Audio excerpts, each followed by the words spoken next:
Good morning, afternoon, or evening, whatever applies to your time zone, and welcome to the fourth day of the online workshop, Dark and Quiet Skies for Science and Society. The workshop is co-organized by the UN Office of Outer Space Affairs, by the International Astronomical Union, and the Instituto de Astrofísica de Canarias, with a fundamental support by NUAR Lab, the NSF National Optical Infrared Astronomy Research Laboratory. The purpose and scope of the workshop is to assess the impact of recent technological developments that they do have on the environment, like the artificial light at night, ELAN, and the deployment of a large number of communication satellites in low Earth orbit, which are seriously affecting the pristine appearance of the night sky, the astronomical science, and the biological life. Most importantly, the workshop will produce a number of recommendations aimed at mitigating the negative effects of those technological developments without altering their main purpose. The recommendation will be brought to the attention of the world policymakers by presenting our report to the UN Committee on Peaceful Uses of Outer Space, COPUOS, in which more than 90 countries are represented. A draft version of the workshop report has already been prepared by 5 working groups composed by internationally recognized experts, and it can be downloaded from the conference website. You are all invited to contribute with comments and suggestions in preparing the final version of the report. Your contribution is instrumental to make it effective and shared by the largest possible community. How to do this will be later explained by the session's moderators. I have now the pleasure to introduce to you the President of the International Astronomical Union, Professor Eveen van Dishoeck, who will address the audience on behalf of the IAU. Eveen is Professor of Molecular Astrophysics in the Leiden Observatory and the President of the International Astronomical Union for the triennium 2018-2021. She is one of the pioneers of astrochemistry, and her research is aimed at investigating the structure of cosmic objects using their molecular spectra, especially using data obtained with the ALMA Observatory.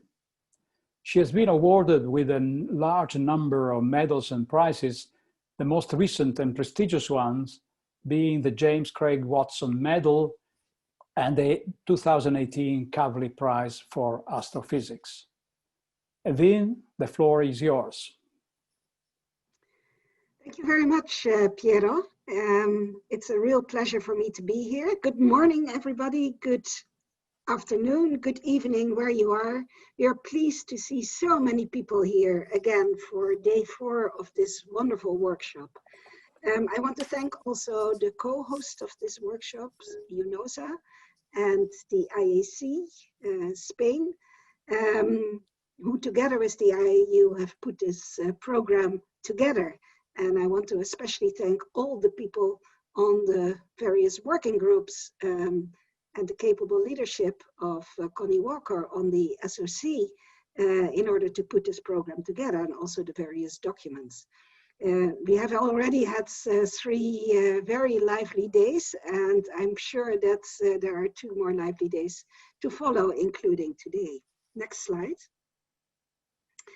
Well, since we have so many people here on the line, not all of whom may be IAU members, I thought I should say a few words about what the IAU is. Well, we're actually the worldwide union of all the professional astronomers. And our mission is simple. It's to promote and safeguard astronomy in all its aspects through international collaboration. And that's, of course, more these days than just research. It also involves communication, it involves education, and it involves development. But I think the word that is particularly important for this workshop is the word safeguard.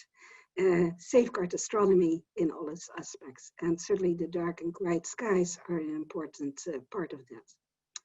We were founded a little over a century ago, and we just had our centennial celebrations, which I'll come to in a minute. We have by now some 14,000 members with more than 100 nationalities.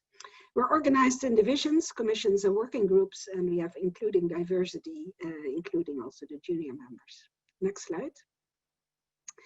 So if you are wondering what the IAU actually does, then I would encourage you to go to our strategic plan that is posted at our website, www.iau.org, and that lists in quite some detail actually our ambitions for the coming decade.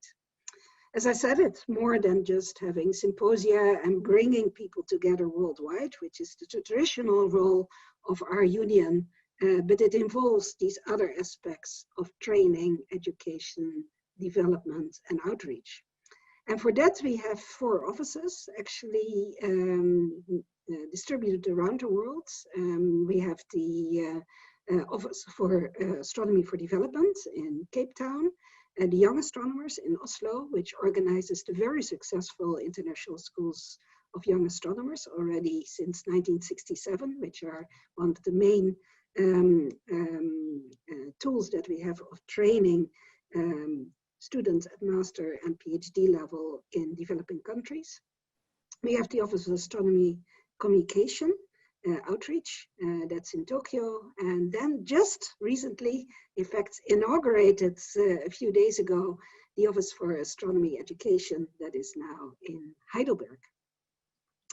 If you can click, then I think the main, no, whoops. Then I think the main strengths of that, I'm not sure what we're looking at here. It's a very interesting, probably in Venice. Yes, okay. Then one of the major strengths that we have actually is that we have the worldwide networks. We have outreach coordinators in all of our member countries. We have now educators network in all of the countries. The OAD has a network in all of the countries, also the regional offices. And that is one of our strengths, that we can roll out all of our programs across the entire world. The next click. We of course have close links with our sister organizations, most notably, especially in the context also of the Dark and Quiet Skies, the AAS, and the European Astronomical Society, the EAS, who are also very active in this area. And then on the somewhat larger scale, we are part of the ISC, and of course have links with COSPAR, with ERSI, with SPIE, and with the CIE, as we have heard already throughout this conference. Next slide. So what do we do in terms of dark and quiet skies? Where does that sit within the IAU? Well, it actually sits at the very highest levels. The working group on dark and quiet skies is directly under the executive committee. It's one of the very few, just a handful of those working groups that directly report to the executive committee, signaling the importance that it has for astronomy. We also have Commission B7, which is somewhat broader in terms of protecting existing and potential observatory sites. And that, of course, also deal then with the dark and quiet skies. We organize focus meetings, especially at the General Assemblies, which are once every 3 years, and there is one already being planned for our upcoming General Assembly in 2021. And then the IAU has also been involved in the AAS-triggered, NSF-triggered workshops, the SATCOM 1 and 2, again through Connie's leadership. Resolution B5 at the IAU General Assembly in 2009, that's another way, resolutions in order to trigger attention to a certain issue, and that already is very good now to reread sort of the defense of the night sky and the right to starlight in view of the discussions that we've had. Next slide. Well, in addition to having these more scientific-based workshops, we also do a huge amount of outreach and education on the dark skies. That started especially with the International Year of Astronomy in 2009 and got a second boost at our 100-year celebrations, where Dark Skies for All was basically one of the cornerstone projects of the IAU 100. We have more than 100, several hundred dark skies ambassadors across the globe. We have distributed quality lighting and dark skies kits in many countries, and they are used in lots of educational programs around the world. And we hope to be able to roll this out even bigger in the coming years. Next slide. So where are we now? You've heard already 3 days of very good and in-depth talks about the dark skies oasis, about the bioenvironment, about optical astronomy, and the way that they are being impacted by light pollution. Today is different.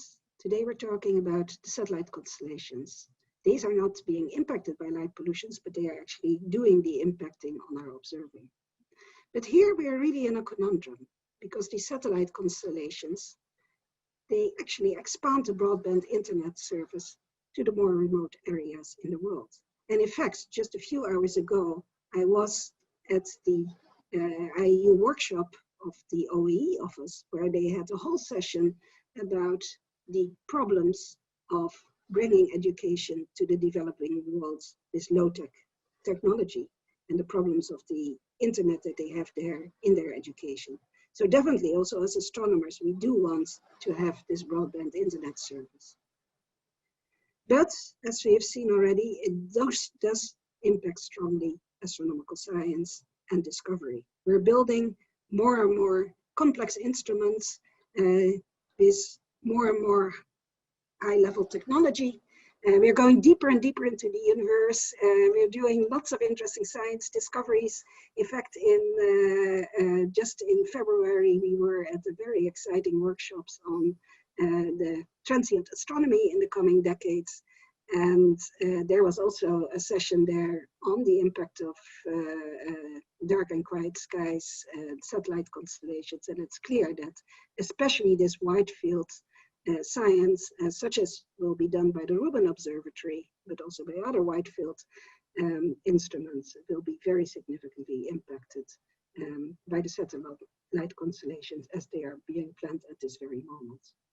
So this is why this workshop is now so timely, because we need to come together, astronomers together with the industry, to work on the effect, to work on the mitigation efforts that are going on. I know that this topic has triggered a huge amount of discussions and also quite a bit of emotion in both the professional astronomers, the amateur astronomers, and in concerned citizens, actually on both sides of the spectrum.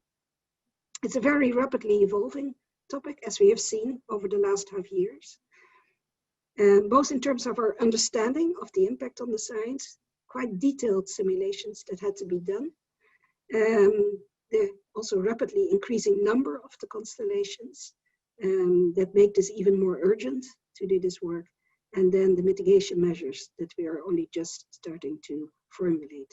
And so I really look forward to hearing more today about where we stand, because this is such a rapidly evolving topic.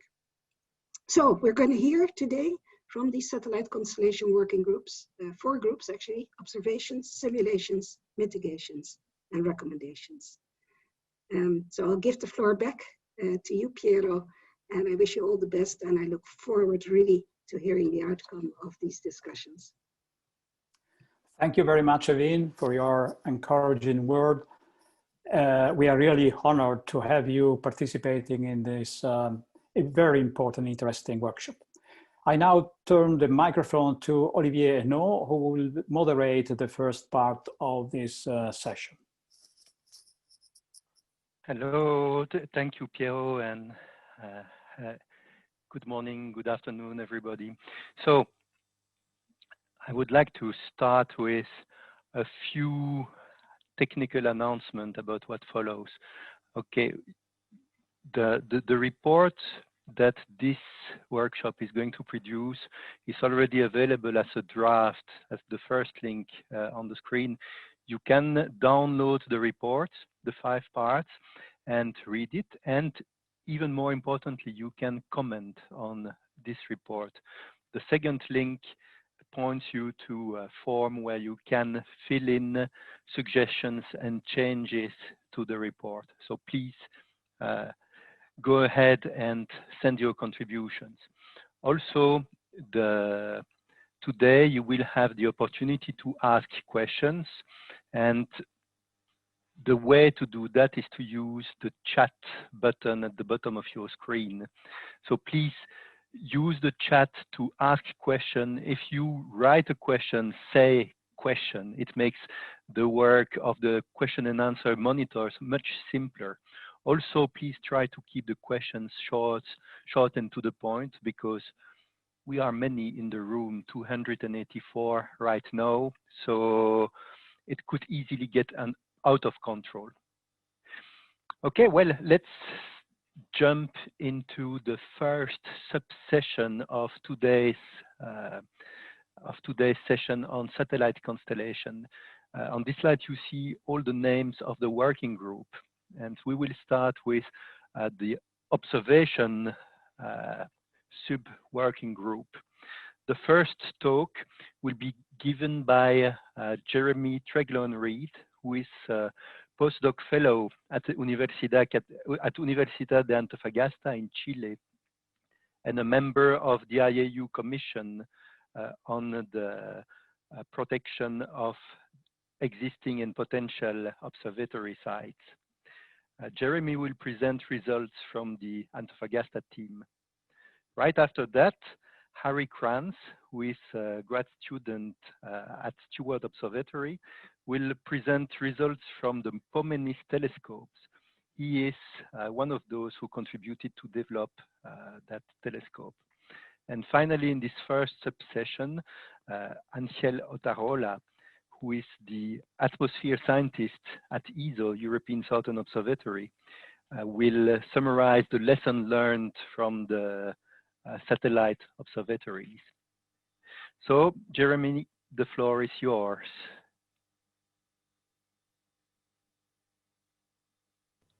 Thank you. Hello, my name's Jeremy Treglon-Reed, and good morning, good afternoon, good evening to everyone. Today I'm going to be presenting the results from the Antofagasta LEOSat observation team. Our work has been involving 4 telescopes, primarily looking at the Starlink LEOSats, including DarkSat and VisarSat. The first 2 telescopes back in March, the Chicana 0.6 meter telescope at the Coriolis Observatory in northern Chile, and the ESO 4.1 Vista near-infrared survey telescope were used to look at DarkSat and a sibling Starlink satellite to determine the magnitude of the satellites and compare the darkening treatment used for DarkSat. And more recently, the Zeus 1.23 meter telescope in Colorado, Spain, and a 0.4 meter telescope by LCO in Hawaii were used to look at VisarSat and also other sibling LEOSat satellites. Next slide, please. Thank you. Back in March, we used the 0.6 meter Chicana telescope at Coriolis to perform observations over 3 nights of Starlink 1113 and DarkSat 1130 in the Sloan G, R, and I pass bands. The detector is a 32.4 by 32.4 arc-minute field of view, and we can see the images on the right-hand side of the satellite trails and also comparison stars.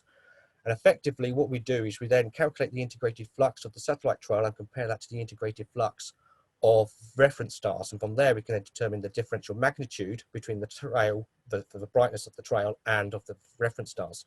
We then, using astronomical catalogues like 2MASS and SDSS, we then find the literature value of the magnitude of the reference stars in the passband of the observation, and from that we can determine the magnitude of the satellite trail. Now, it should be pointed that this is an observed magnitude done based at that particular elevation and solar incidence angle and observer phase angle. I'll get more into that later in the talk, but essentially because it's a diffuse surface, these impact the overall magnitude and the magnitude of the satellites. Okay, next slide, please. This is just an example of one of the observations from the ESO 4.1 Vista telescope.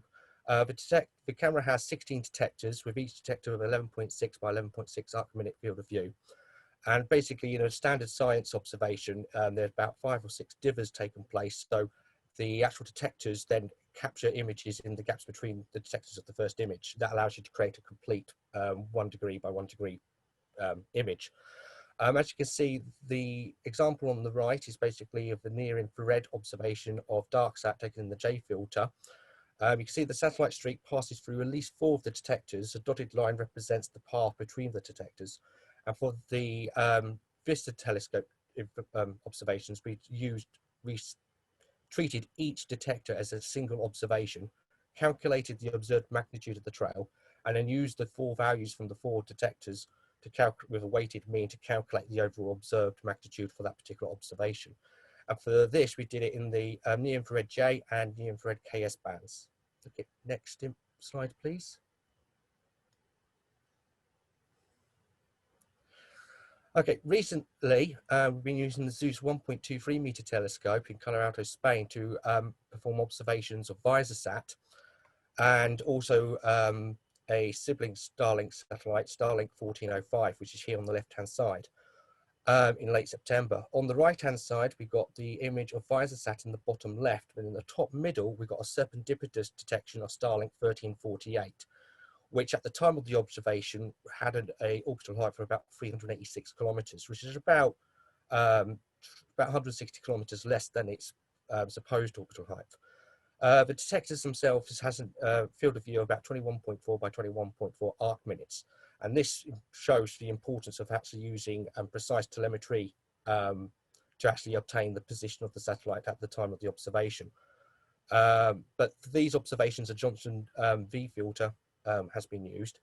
Currently, including this week and last night, observations have been taking place of VisorSat and other Starlink satellites using the Johnson's R and I passbands. But the results of those will be included in the final draft report, but I haven't had a chance to analyze them yet, sorry. Okay, next slide, please. Okay, this is the image of an observation of VisorSat taken in late September with the LCO telescope in Hawaii. It was taken with a Sloan G filter with a 29.5 by 19.7 arc-minute field of view. Now you may notice that the contrast between the satellite trail and the sky background is quite low. Effectively, because it's a small aperture telescope, you needed at least a 30-second exposure time to get a decent signal to noise ratio for the comparison stars. Now, as the satellites have a high angular velocity, about a degree a second, it took less than a second for the satellite to pass through the field of view. So it's only we're only collecting the light for a fraction of a second, but then we got 30 seconds of sky background noise. So the contrast compared to the Carlo Alto telescope is a lot lower. Next slide, please. Jeremy, you have about 1 minute to conclude.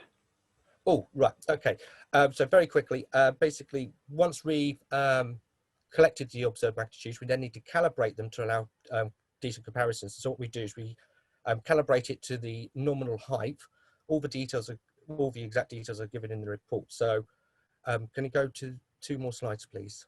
Go to the final results. Okay, next slide. Here we go. Right, so the full details of the calibration are given in the report, but basically what our results show, and which is probably most important, is the observations of VisorSat show that VisorSat is, while dimmer than the sibling Starlink satellites, they have an equivalent reflected brightness to DarkSat. So VisorSat is just as bright as DarkSat. So so basically we were getting a calibrated magnitude of around about 6.3, 6.4 magnitudes, while DarkSat was around 6.5 magnitudes. But our observations of DarkSat in multiple passbands shows that DarkSat is dimmer than its sibling Starlink 1113 for all wavelengths that we observed it at. And both DarkSat and its Starlink 1113 both get brighter towards longer, redder wavelengths, and the effectiveness of the darkening treatment reduces with increasing wavelength.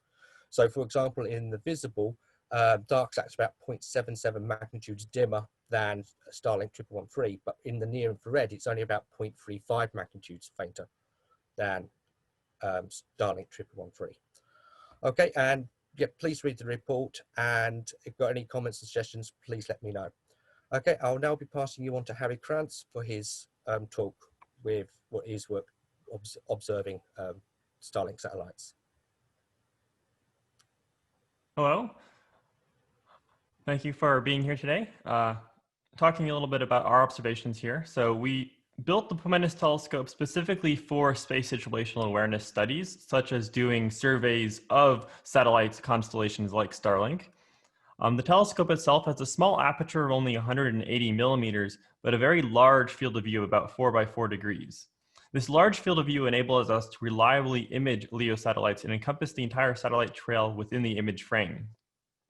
The system itself is housed in a unique portable enclosure and is fully robotic and automated.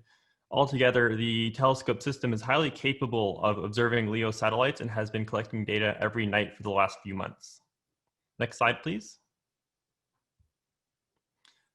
Utilizing our automated image processing pipeline, today I can share the summary of 567 measurements of the standard Starlink satellites.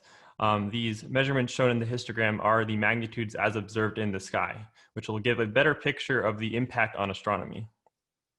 The mean of all these measurements is about 4.7 V magnitude, with a large spread of values, as you can see in the histogram. What this means is a randomly observed Starlink satellite may be as bright as 2nd magnitude, or even brighter in some cases if they flare, or as dim as 7th magnitude. The actual observed brightness on the sky is dependent on many intertwined variables having to do with the geometry of the satellite relative to the sun and the observer, and the actual attitude of the satellite itself. Next slide, please. With the data being collected by Pomenis, we can now start to test and validate different brightness models which account for these various variables, and fully characterize the brightness of the Starlink satellites in all geometries and scenarios. To be accurate, the models need to account for all these variables separately, because they can all have a drastic impact on the observed brightness. One example of these variables is the range to the satellite at the time of observation, which I've plotted here against our measured magnitudes. You can see there is a strong correlation with the range, but there is a large spread of values. These spread of values we think has to do with the actual orientation of the satellite and specular reflections coming off the satellite bus or solar panels. Additionally, on this plot, I've marked the satellites differently if they were at the operational orbit of 550 kilometers or below, because previously we had discussions if the satellites below 550 kilometers were notably brighter. However, my data seems to show that there is not a notable difference in brightness. However, there does seem to be a larger spread of brightness values. Next slide, please. We've also had the opportunity to collect data on VisorSat several times since it launched. So VisorSat is the prototype of the new Starlink satellite design, which features a sun visor, which is intended to block sunlight from hitting the satellite bus and reduce the number of reflections that make it to the observer. Based on our limited number of measurements so far, VisorSat does appear reliably dimmer than the standard Starlink satellites, with all our measurements being dimmer than 6 magnitude. However, we still need more measurements over a variety of geometries to fully characterize VisorSat and its newer siblings, since all the newer Starlink satellites share the same design with the sun visors. I would like to point out these last 2 measurements that are highlighted on the table on the right. These 2 measurements were taken on the same night, only 90 seconds apart during the same flyover pass. The first one was at a range of about 629 kilometers, where the second one was almost 50% further away, yet almost half a magnitude brighter. This is something that we need to be able to explain with our modeling and be able to treat the specular reflections, since those are not dependent on range. Next slide, please. We've also been making observations of OneWeb, the other LEO satellite constellation that is of note right now and the only competitor to Starlink currently in orbit. We've made over 100 observations of OneWeb satellites. However, the majority of our images show that the satellites are dim, so dim in fact that they're not being picked up by our automated pipeline. You can see one image here, which you might be able to see the streak. It's just very faint right across the middle of the image. What this means is that these OneWeb satellites are reliably dimmer than about 6th or 7th magnitude, which is approximately the detection limit of our automated pipeline. Some of these satellites were detected in our automated pipeline, and they are shown to be as bright as 3rd magnitude. However, the majority are dimmer, and I would say they're reliably dimmer than Starlink. We are currently working to increase improve our software to be able to detect these dimmer satellites. And at this point, I'll hand off to Angel. We'll give a wrap up of our work. Next slide, please. Okay, so good morning, everyone. From the observations working group, the lessons learned we have are that for DarkSat and VisorSat mitigation strategies, the observed magnitudes are compatible for both satellites in the range of 6.3 to 6.5 magnitudes after all corrections have been applied. Both mitigation strategies are a step in the right direction, and they do show a reduction in the brightness when compared to the standard Starlink satellites. However, they don't yet meet the recommendation number 5 of the SATCON1 workshop, stating a magnitude at or fainter than 7 at the orbital, at a range equivalent to the orbital height, which is in this case is 550 kilometers. From the Pomeni's telescope observations, on the right, we see the normalized or calibrated brightness magnitude range of all the 567 observations, and the peak of that distribution is around 4, and has observed the peak of that distribution will be at around 4.7 magnitude in the B Johnson filter. The magnitude distribution in this particular case, the normalized one, goes from very bright in the order of minus 0.4 to down to 6.2. And this is what a casual observer or an astronomer will experience when observing a given field of view in the sky. In particular, when observing at relatively large zenith angles around the twilight, so closer to the sun eventually. This distribution may change towards fainter satellites, provided that the satellite operators implement effective measures to mitigate their brightness in all of their satellites. So Starlink is doing so and is launching more VisorSats, so this distribution should change to fainter. Satellites in the fainter distribution could become less visible for naked eye observers. It's still representing a little bit of a concern for the astronomy groups. Next slide, please. Also on the DarkSat mitigation, we have results from multi-wavelength observations conducted with the help of the Koirama telescope and the VISTA telescope. And the satellites get brighter at longer wavelengths, from the visible into the near infrared. The efficiency of the darkening treatment in the particular case of DarkSat decreased towards the longer wavelengths. Observations of VisorSat at various astronomical spectral bands is yet to be done. We do have plans for using the MPG ISO 2.2 telescope, which is a suitable one because it has a very efficient multi-wavelength camera for these kind of observations. But this depends for that facility to become operational after COVID-19. Next slide, please. For the particular case of OneWeb satellites, several attempts for observing them were tried by the Pomeni's telescope team. As Harry pointed out, most of the observations were limited by the limiting magnitude in the automatic image processing pipeline used by the Pomeni's telescope. So we will keep trying on this. This implies the brightness magnitude of those satellites at the range where the attempted observation was done is fainter than 6 to 7 magnitude, which is about the range where the pipeline start to have some complications. 8 OneWeb satellites were detected by this automated software, and the magnitude range were in the 3.3 to 6.5 in the Johnson B filter for satellites that were in the range of 588 to 20 kilometers. We need to secure a set of observations of OneWeb satellites when already at their intended or orbital height. Next slide, please. So our recommendations is to keep the coordinated effort to observe satellite constellations with the purpose of satellite characterization and better understanding of the impact of the satellite's brightness on the science, astronomical science, especially for OneWeb, because we still need more observations of these satellites, and from other operators as new satellites get deployed. In the recommendation 2, we emphasize to the broader community of observers that when conducting observations of LEOsats, to make every effort to document their observations and calibrate their observations following best practices. This will help our community to use their data also and to accomplish a much better assessment of the brightness magnitudes of these satellites at various times with respect to twilight and in a wider range of zenith angles. Next slide, please.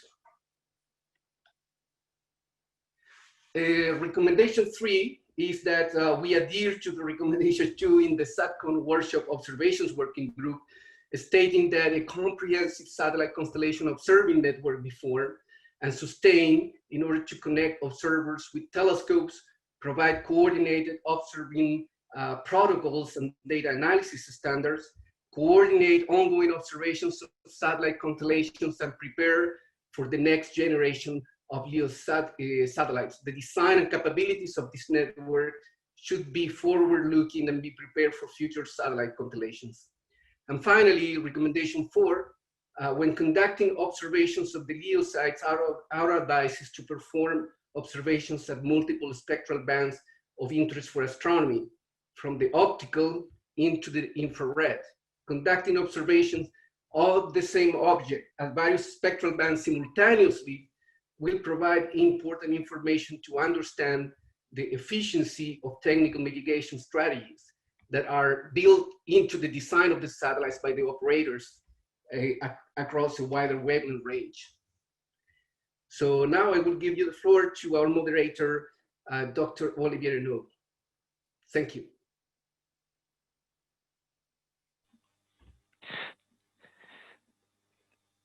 Thank you, Angel.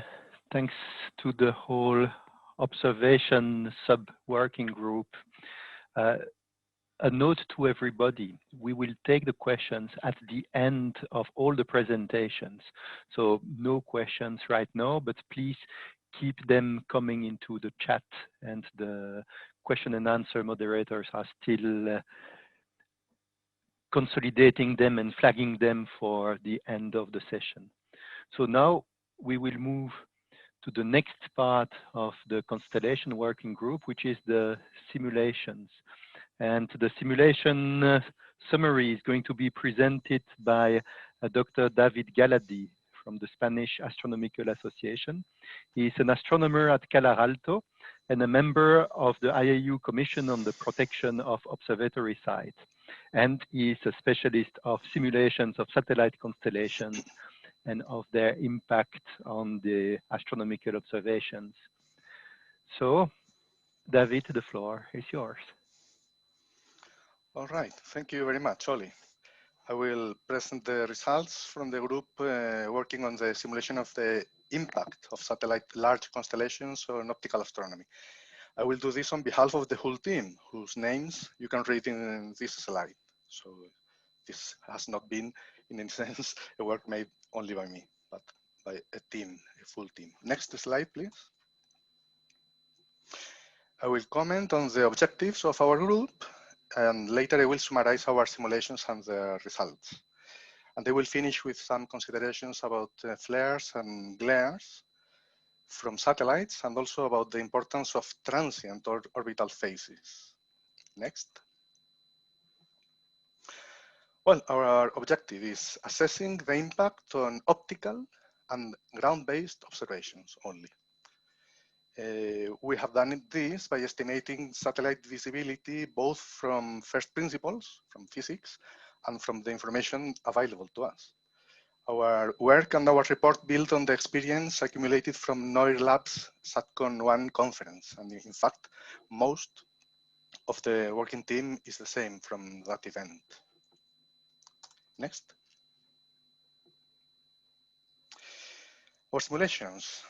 All the simulations I will show now use the reference constellation we call SLOW. This does not mean that the satellites move slowly, but that we are reproducing the projects SL from Starlink generation 2, and from OW, OneWeb phase 2. That's why we call it the slow constellation. Starlink 2 will place 30,000 satellites in low orbits, mostly below 500 kilometers altitude. And the OneWeb 2 will place 48,000 satellites in higher orbits at 1,200 kilometers altitude. So Starlink is made up from low shells, let's say, and OneWeb is made up from high orbit shells. We will refer to low and high orbits many times during my talk. In total, we are simulating almost 80,000 satellites. Next. But well, some of you will ask themselves, what is a shell? Large satellite constellations are built up from shells or layers, and each layer has a specific altitude over sea level and also is specified by a specific orbital inclination. Also, you have to define the number of orbits contained inside the shell and how many satellites share the same orbit. So at the end, the shell is identified by altitude, inclination, number of orbits, satellites inside each orbit. Next.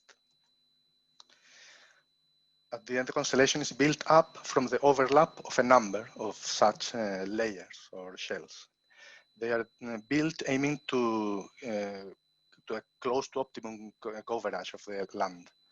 In this figure, we depict only 12,000 satellites from Starlink generation 1. Remember that our slow constellation model includes 6.5 times more spacecraft than those that are depicted in this figure.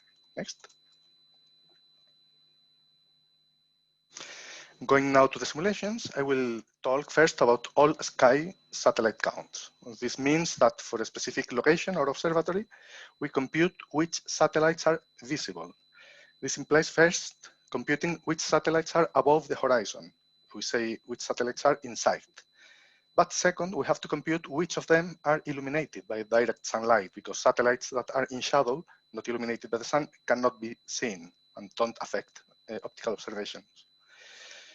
All this normally is done through a discrete approach, what means that we compute the path of each individual satellite from its orbital elements. Next. Well, we conclude that the results are very strongly dependent on the configuration of the Earth's shadow on the sky. This implies also a strong dependence with local time and with the season of the year. Next. In these graphs, we can see the bulk number of satellites visible above the horizon from Cerro Tololo in Chile along 2 complete nights. At the beginning of the local winter in the upper diagram and at the beginning of local summer in the bottom. The white central area corresponds to the astronomical deep dark night. Midnight is at the center in both graphs. And we see that the number of visible satellites that are marked by the blue line drops from 5,600 at sunset to a minimum. That minimum is 0 during some hours in winter, but you can see here that it is well above 2,400 at midnight in summer. The orange and red lines indicate satellites that may be visible to the naked eye. There may be a few hundreds of them at any time of the night in summer from this location. Next. But however, there is a strong concentration of satellites towards the horizon. And this depends also on the elevation of the orbit, on the altitude of the orbit. See here in these graphs, on the left, the graphs for only low orbits, only for Starlink satellites. And on the right, you have the graphs for only high orbits, for OneWeb satellites. The bulk counts are performed in each case 3 times. For satellites above the horizon, up, for satellites above 10 degrees from the horizon in the center, and for satellites above 30 degrees from the horizon at the bottom. The graphs are quite complex, and I invite you to read the implications in the report, but I will summarize what we can derive from these simulations and from these graphs. Next. And what we conclude is that normally some 5% of the complete whole constellation is above the horizon from most locations on Earth. That means that normally some 4,000 satellites are above the horizon for our constellation design. We conclude also that higher satellites contribute more. They are seen more often, let's say. There is a strong decrease of visible satellites towards midnight, dropping sometimes even to 0. The number of visible satellites in higher orbits takes more time to decrease and does it more slowly. And also the concentration towards the horizon is very strong. This is a very clear conclusion. And next slide. The concentration towards the horizon is so strong that we think that it is worth commenting something more about this. Well, the concentration effect depends very much on the altitude of the shells, in the sense that lower shells are more concentrated towards the horizon, or in other words, lower shells leave a clearer sky around the zenith. For the slow model, we have that 50% of the satellites that are visible are within 10 degrees above the horizon. Half the sample is at less than 10 degrees elevation, but this number is 60% for low satellites, Starlink, and this number is only 40% for high orbit satellites for OneWeb. Next. In what refers to apparent brightness and angular speed, well, for the same shell, satellites closer to the horizon are much fainter and much slower. This is logical because they are farther away from the observer. Naked eye satellites are predicted. Some 5% of those visible at any time may reach naked eye visibility. That means that some 95% of visible satellites are visible, but only with telescopes. This may lead to a small number of naked eye objects. See, for instance, in the case of this simulation made for the city of Brussels in Belgium, there will be 50 objects brighter than magnitude 5 at the moment of the simulation. We have to insist that all sunlit satellites are detectable with telescopes. Next. Now we may move to pointing-oriented simulations. Pointing-oriented simulations mean that from a location and given a date and the local time, and also given a pointing direction and also a field of view, we have to predict how many satellites will cross the field of view, their speed, brightness, and also the orientation of the trail. Next. And doing this kind of simulations, we conclude that high orbit satellites, OneWeb project, are illuminated towards the circumpolar celestial area all the night in summer. In this area, in the south, we have some very important objects, the large and the small Magellanic Clouds. And the large Magellanic Cloud is best visible in southern summer. Next.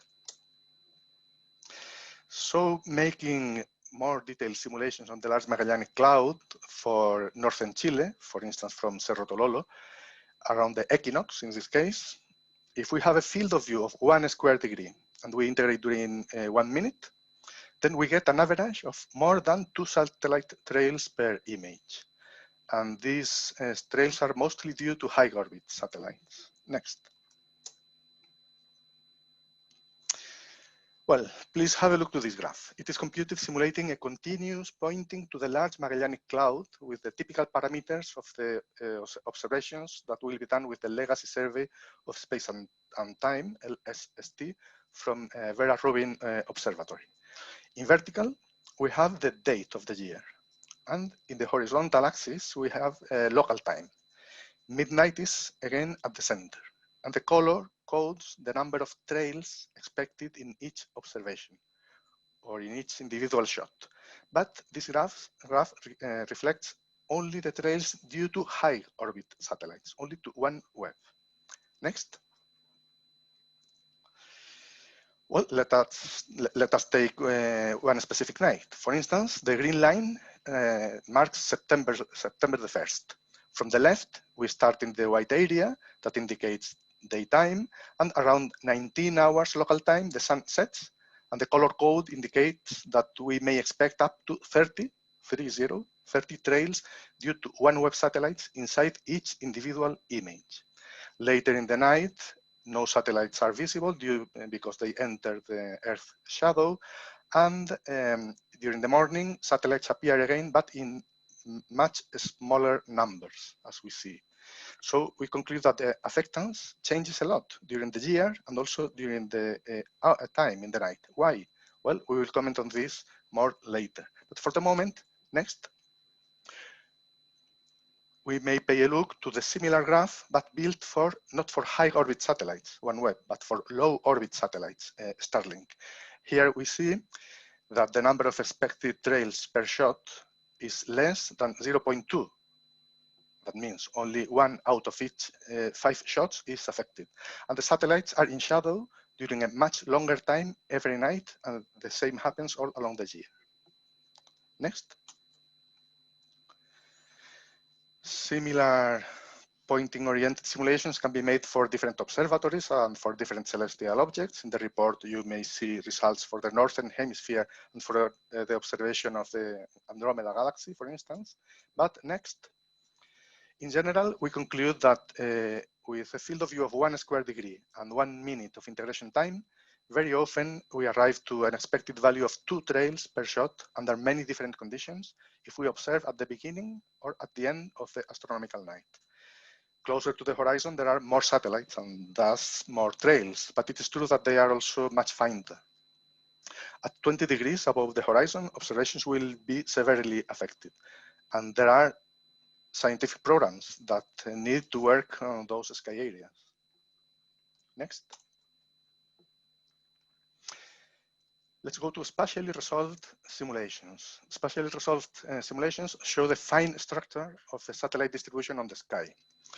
These simulations are practical only if we use analytical methods. That means that instead of following the path of each individual spacecraft, what we have to do is to compute the function that deterministically describes the satellite density over each shell. This equation can be deduced. And from there, it is possible to draw maps and to make statistical predictions. Next. And please have a look to this nice graph. This is an example of a spatially resolved simulations. This shows the sky over northern Chile, Cerro Pachón or Cerro Tololo, at the beginning of local summer and at the start of astronomical night. The color code and the contour lines indicate the number of trails expected from the slow constellation for a typical shot for the Legacy Survey of Space and Time project. Next. The white area at the upper left is devoid of satellites. This is due to the Earth shadow at this specific time and place. It is evident that there is a lot of structure in the image. This is induced by the limits of orbital shells. The 2 dots towards the lower part of the diagram represent the Magellanic Clouds.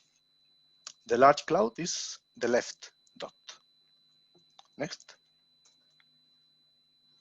Well, the Earth's rotation makes the large Magellanic Cloud to trace a circle around the South Pole. This path is marked in green in this slide. Along this path, the field of view crosses over sky areas with very different satellite densities, as you can see. Next. If you have a look to the points marked in red in this slide, we see that when the large Magellanic Cloud crosses those places, the satellite density peaks up to even 30 trails per shot. So we conclude that a fine structure in the distribution of satellites due to shell boundaries may be very important. And we see that this is the reason for the seasonal changes in the expected number of trails in the direction of the large Magellanic Cloud that we saw several slides ago. Next. Well, satellites sometimes induce specular reflections that imply strong and very sudden increases of apparent brightness. These are called flares if they are caused by flat surfaces, and glares that are fainter and also longer if they come from non-flat surfaces. Next. We know for sure that flares will happen, but they will be much less bright than the old and well-known iridium flares. Any flare will cause not a point-like image, but a trail, always. And the expected frequency will be very low. That means that this is a real issue for all sky cameras and the alike. There are also research projects based in this kind of observations, but these are almost the only severely affected by flares. Flares should be computable beforehand and also in retrospect, if tools are available to do this, of course. Next. And now I would like to make some considerations on transient orbital phases. That means what happens with satellites before and after their operational life. Before refers to the time from launch to operation. And in this phase, for Starlink, this phase is responsible for the famous satellite trains that have attracted so much public interest during the last year, and they still do so. Well, satellites are brighter in this phase due to several reasons. And we deduce from the currently available data that at any time there will be from 3% to 5% of the total constellation in this phase of ascent. So the final numbers may be relevant. They may reach several thousands of satellites in ascent towards the operational orbit.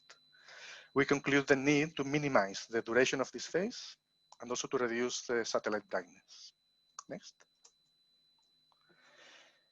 And in what refers to orbit decay, we have to distinguish active from passive processes.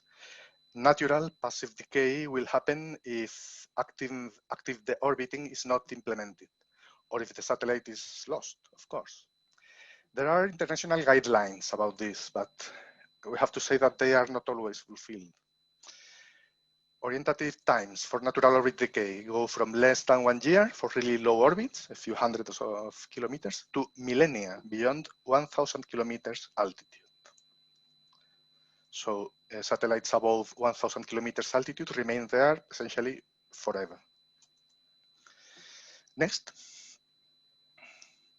So it seems clear that active deorbiting systems are a must, but some deorbiting systems that are being planned are not aimed to re-entry and destruction, but simply to lowering the orbit, expecting a later natural decay. Well, we think that active deorbiting should aim to re-entry, to destruction. And we estimate that 10% of the total constellation sample may be in this phase of active orbital decay at any given moment. This leads again to quite high numbers of satellites in this transient phase. I'm going to finish. Next slide, please. I would like to finish summarizing some conclusions. Well, at this point, we can state that the threat to naked eye observation can be mitigated. But deep sky astronomy is still affected by satellites that are not accessible to the naked eye. Twilight and near horizon projects are those more affected. To the industry, we should say that the industry should provide information about their constellation projects. They should also limit the number of spacecraft. We estimate the optimum number in 0 satellites, of course. The industry should reduce orbit altitude. They should provide also orbital elements and tools to compute ephemeris, and they also should implement satellite darkening systems. Both the industry and the astronomical community should work together to improve the photometric models through information, observation, and simulation. We think that regulations should enforce active deorbiting aimed to re-entry, not to place the satellites in parking orbits. And finally, we know from our work that the community has still a lot of work to do performing more and better simulations. That is all from my side. Thank you.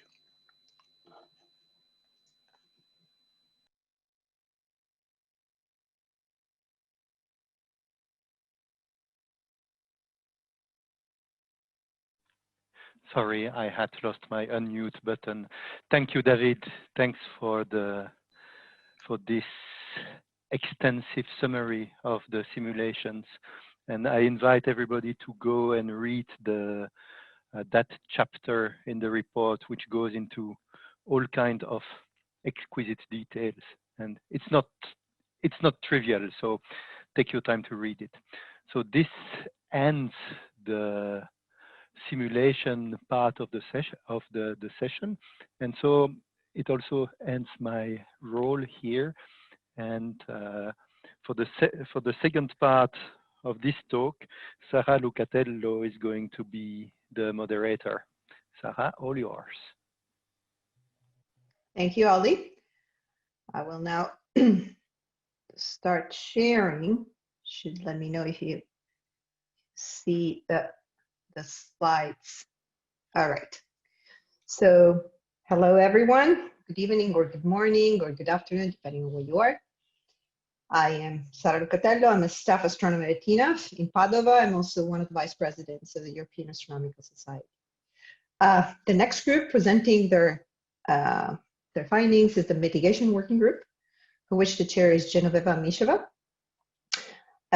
Members of the group are also Michelle Bannister, Piero Benvenuti, Daniel Devas, Marie Baja, Meredith Rawls, Rob Seaman, Retro Street, Tony Tyson, Richard Wincust, and satellite industry engineers from SpaceX, Kuiper, etc., and Connie Walker, who's been instrumental to putting together this meeting.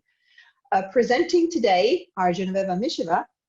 Dr. Genoveva Misheva is an astronomer at the Leibniz Institute for Astrophysics in Boston, and she is the instrument scientist for FORMOST, which is a fiber-fed spectrograph that will become operational in 2023 on the ESO telescope VISTA. And Dr. Meredith Rawls is a researcher scientist at the University of Washington, Seattle, and she primarily works as a software development for Rubin Observatory data management, and her background is in observational stellar astrophysics. So you can start, Genoveva. I am putting on the first slide. Okay, thank you, Sarah. I don't see the first slide yet. You don't. Okay. There. Do you see a slide Okay. at all? Yes, okay, thank you. Okay. All right, so yes, so my name is Genoveva, and I am first going to tell you some general information about the mitigations you're about to hear.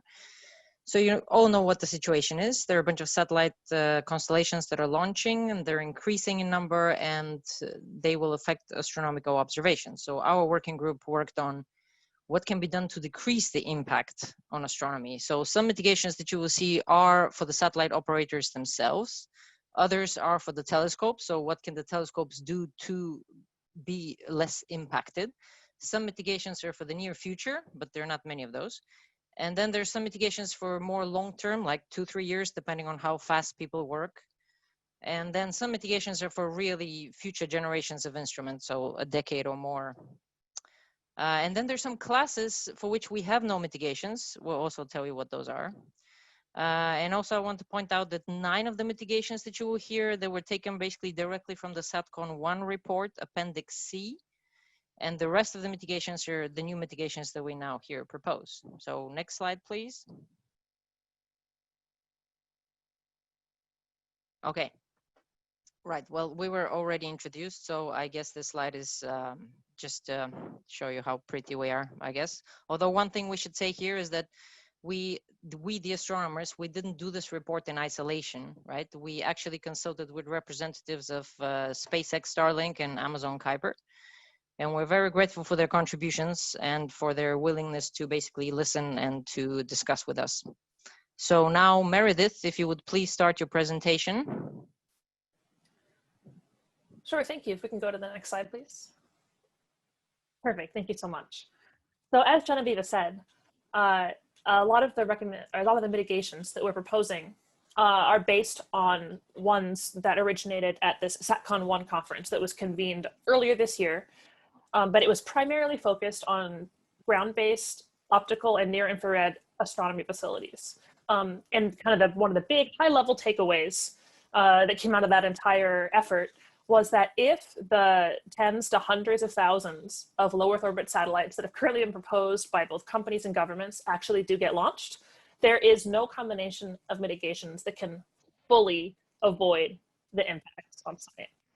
And so I kind of want to have that framing. I don't think that's a surprise to anyone, but yeah, thanks. But I will point out that as I go through the next few slides, the headers in blue are kind of reiteration of mitigation that was proposed at SATCON 1, and the orange headers are new mitigations that the working group convened specifically for this effort has put forth. We totally stand by all of them. There's just, if you wanted to read more about the blue ones, you could read the SATCON 1 Appendix C. Next slide, please. So the first mitigation, which appeared in SATCON 1, is pretty straightforward, and that is fewer satellites. I don't think this is news to anybody. If there weren't as many, we wouldn't have this problem. That being said, I recognize that there's not ever going to be a reality with 0 satellites. So there's some number that we are going to have to figure out how to live with. But if satellite operators are able to achieve their goals with fewer satellites, that really is the simplest option, at least from our perspective. Another critical one is that we would like the orbits to be as low as possible. This was already mentioned, I know, earlier for some of the observation and simulation folks. But I really want to drive home how important this is, because it's a little counterintuitive. You might think if it's really high up and far away, it's going to be faint and distant and no one will notice. That's actually not how it works, because the lower orbit ones are visible for a shorter period of time. So not only do you actually get a chunk of night where there might not be any satellites visible in the middle of the night if they're at lower orbits, also they're moving really fast, so they don't have as much time to leave a really bright spot on any particular pixel in your detector. They're also less in focus, so the actual trail brightness is spread out over more pixels. So there's several effects that are all kind of working in our favor if the satellites can be on lower orbits. Next, please. The next one also has been discussed a bit, and that's darkening the satellites. This is multifaceted. And I could give a whole talk about this, but I don't have time for that. So there's a couple different considerations. The first is that satellites do not just appear magically in orbit. They have to get there. So they're launched, then they have to go through a series of orbit raise maneuvers, and then sometimes they hang out at a lower parking orbit for a little bit before going to their final operational altitude.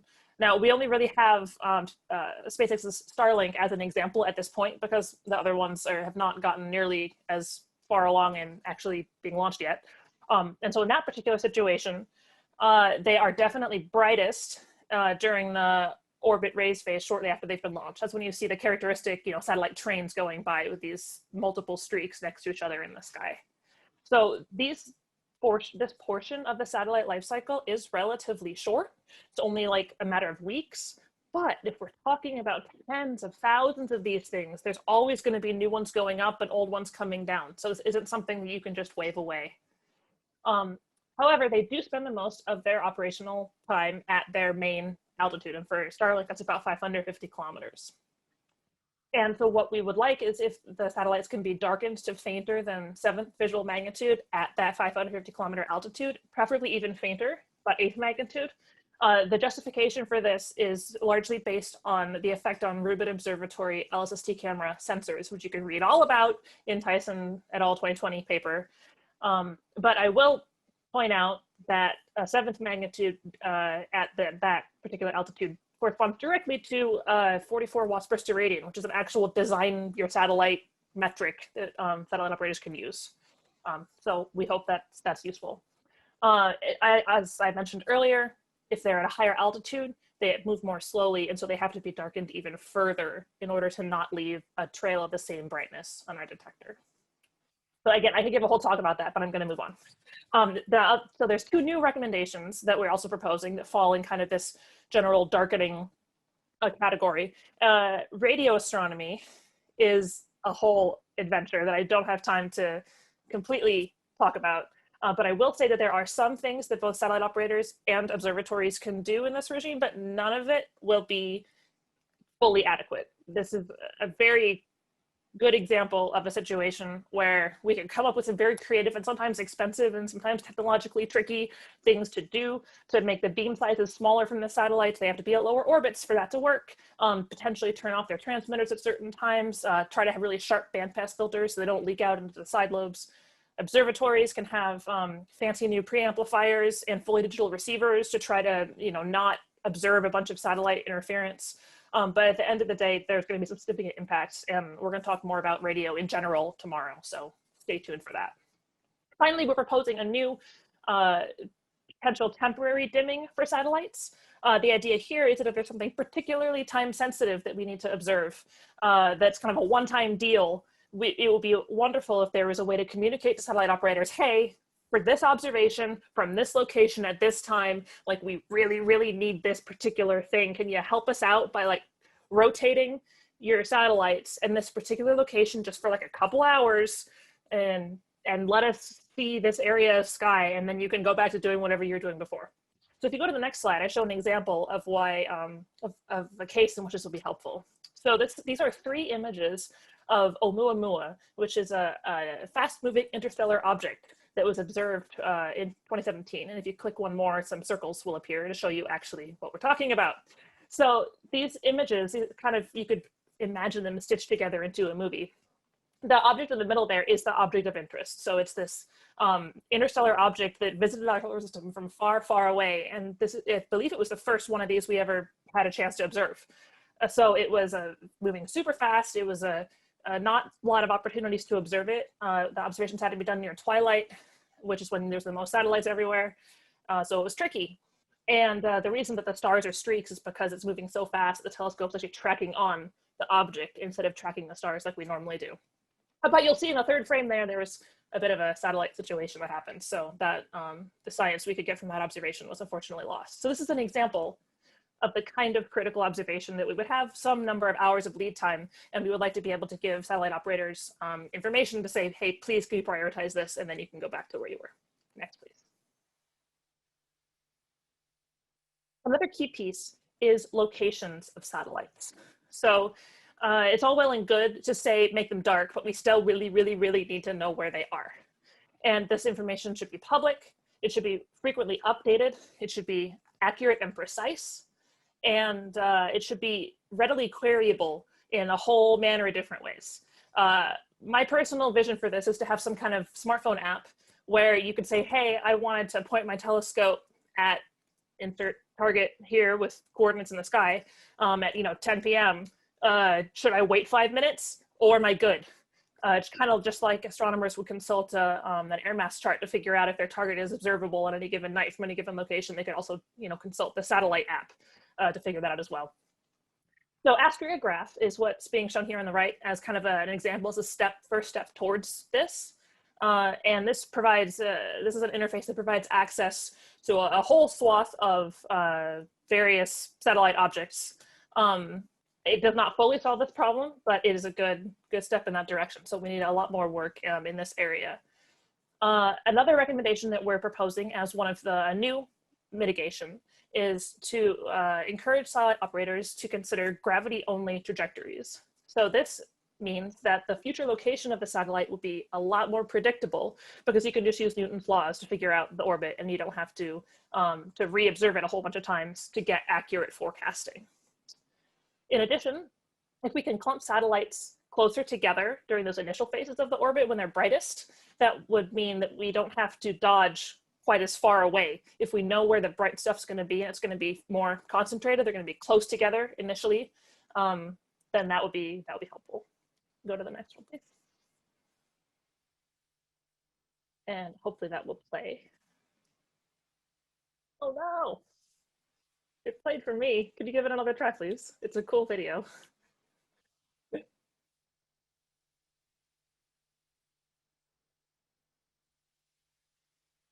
Yeah, well, if you could see this, it is a simulation. Maybe if you go to the slide the first time, they can at least see the static image if you go back and then forwards. Thank you. Yeah, we'll leave it like, well, you saw a glimpse of it. What this is supposed to show is how over the course of a night, viewed from Rubin Observatory, which is the under construction site in Chile, if you start observing at the beginning of the night and looking for where am I going to see satellites, even just right now with a given population of satellites, there's a few streaks as the night gets started, and then there's a whole bunch because shortly after sunset is when you have the largest number of illuminated satellites. And so they're going every which way across the sky. And then as the night progresses and you get closer to midnight, there are a lot fewer. And then again, as you get closer to sunrise, they start to really pick up again. So this effectively shortens the night. And one point that I want to make is that we need to, from SATCON 1, we would like to develop advanced algorithms to be able to avoid the satellites, but for wide field of view observatories like Rubin Observatory, dodging is not going to be feasible for every situation, because the whole goal of Rubin Observatory in particular, the legacy survey space and time we're going to be doing, is to get a full resolution movie of the night sky, full color, high resolution movie of the night sky. Every few nights, we want a new frame, so to speak, of this like decade-long movie that we're building. And so we can't just like skip chunks of the sky willy-nilly and still meet our science goals. Now for narrower field telescopes, that actually is a feasible option. If there's a better dodging algorithm, then we could be able to avoid that. Another thing that, again, from SatCon 1, is a predictive model for satellite brightness. So when SpaceX first launched Starlinks, everybody was surprised at how bright they were. Like even SpaceX was surprised. And so there's kind of three pieces to go into this one. One is what our entire first presentation was about, observing the things, right? So like how bright are they actually in our real images and our real data? The next is measuring how satellites actually behave as they're being designed. So, in the laboratory before you launch it, shine a bunch of lights at it and measure what happens. And the third piece is simulate that so that you can accurately get an idea of, when you actually shine your lights at it and it reflects, how can you simulate that accurately so that you can incorporate that into your design going forward. You can go to the next one, please.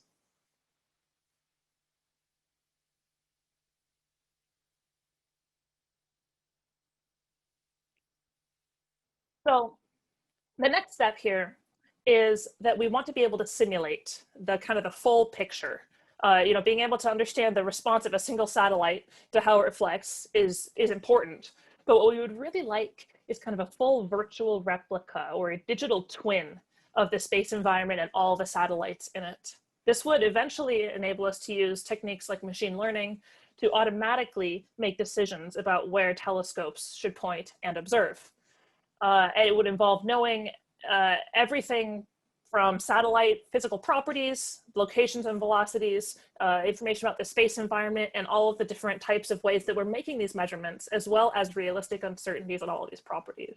And it would bring together elements from data engineering, statistics, physical models of how light works and how satellites move, as well as queryable databases and information curation. So it's really, this is like a multiple dissertation project level recommendation or mitigation, but it would really enable us to be able to understand the situation better versus trying to just do one-off observations and then trying to match that to reality. Once we have that, or something akin to that, then we can begin to address the SatCon 1 point, with the end-to-end simulations. So it's one thing to say, I have an image with a streak in it, like, oh no, but it's a whole nother thing to say, that is going to affect my science in this particular concrete way. If we had 2 fewer streaks, I could do my science and publish my result, right? That's the kind of like quantitative thing that we can't really easily say right now because it takes work to do that. And this is everything from deciding, for example, where a satellite trail, where the edge of it is, because it's not just a discrete thing, it kind of fades off a little bit in the brightness profile. There's also the fact that there are going to be a whole bunch of transient events, like satellites that glared or flared, that will accidentally get cataloged in the archives as interesting transient events, but really it wasn't. So that may affect statistical studies for years to come. Next, please. All right, and another new one that we're proposing is kind of a counter or I don't know, a nice balance to the fewer satellites that I began with, and that is more telescopes. So this is kind of an interesting one because it won't solve everything, and it's also not something we can immediately do for free. But the reality is that astronomers use facilities that are worldwide as well as in space all together. We combine data from lots of facilities. The Rubin Observatory I've been talking about, the data that it takes and the databases that it makes will affect lots of different astronomy, even for folks who don't work on that mission directly. And a single satellite trail can really lead to a whole bunch of failed follow-up observations. It can mess up the whole series of planned things that you were going to do, assuming you had that first measurement and can move on with your plans. So increasing access to telescope facilities can benefit some science. It kind of makes up for the fact that you're losing the beginning and end of your night at around twilight because there's so many satellites then, but it doesn't make up for it fully, right? There are some science studies that can only be done during twilight. So it's like all the mitigations. This is a partial one, but a serious one. And I will also mention that there will be funding needed not only for building these telescopes and constructing them, and turnkey 6.5 meters observatories actually exist, which I was surprised to learn. That, you know, if one had a large enough grant, one could actually order one of these up, more or less, with a decent camera and some software to run it. But the funding for construction and the funding for operations certainly does not exist right now. And this is not something that is going to be able to happen overnight, so to speak. So with that, I will hand it back to Genevieve.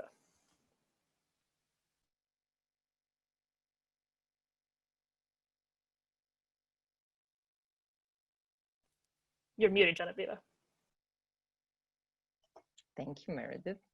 Okay, so originally it was thought that the spectroscopic facilities will not actually be that impacted. But actually the next generation of spectroscopic facilities have very wide fields of view, and they have many fibers and very long exposures, and so they will actually be significantly impacted. So for those of you not familiar with spectroscopy, I'm showing two spectra on the right here, where you can see examples of this. So in gray is always the science target, so the intrinsic spectrum that we actually want to observe. And on the top panel, you have a massive star, and on the bottom panel is a star just like the sun.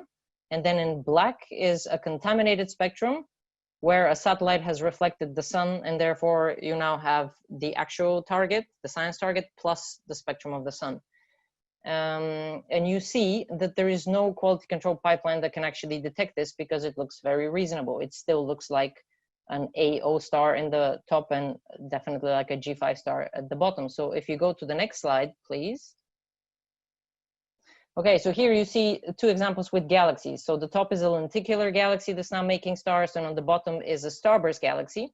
And even though the starburst spectrum is so much more different, right? It has nebular emission lines.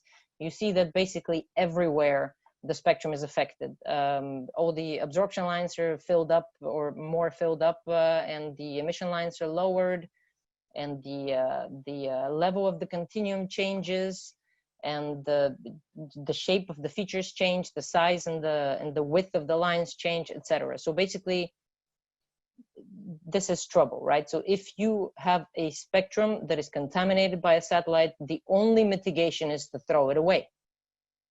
But because spectrographs do not record spatial information, it is a bit of a challenge to know exactly which fibers are hit in the field of view.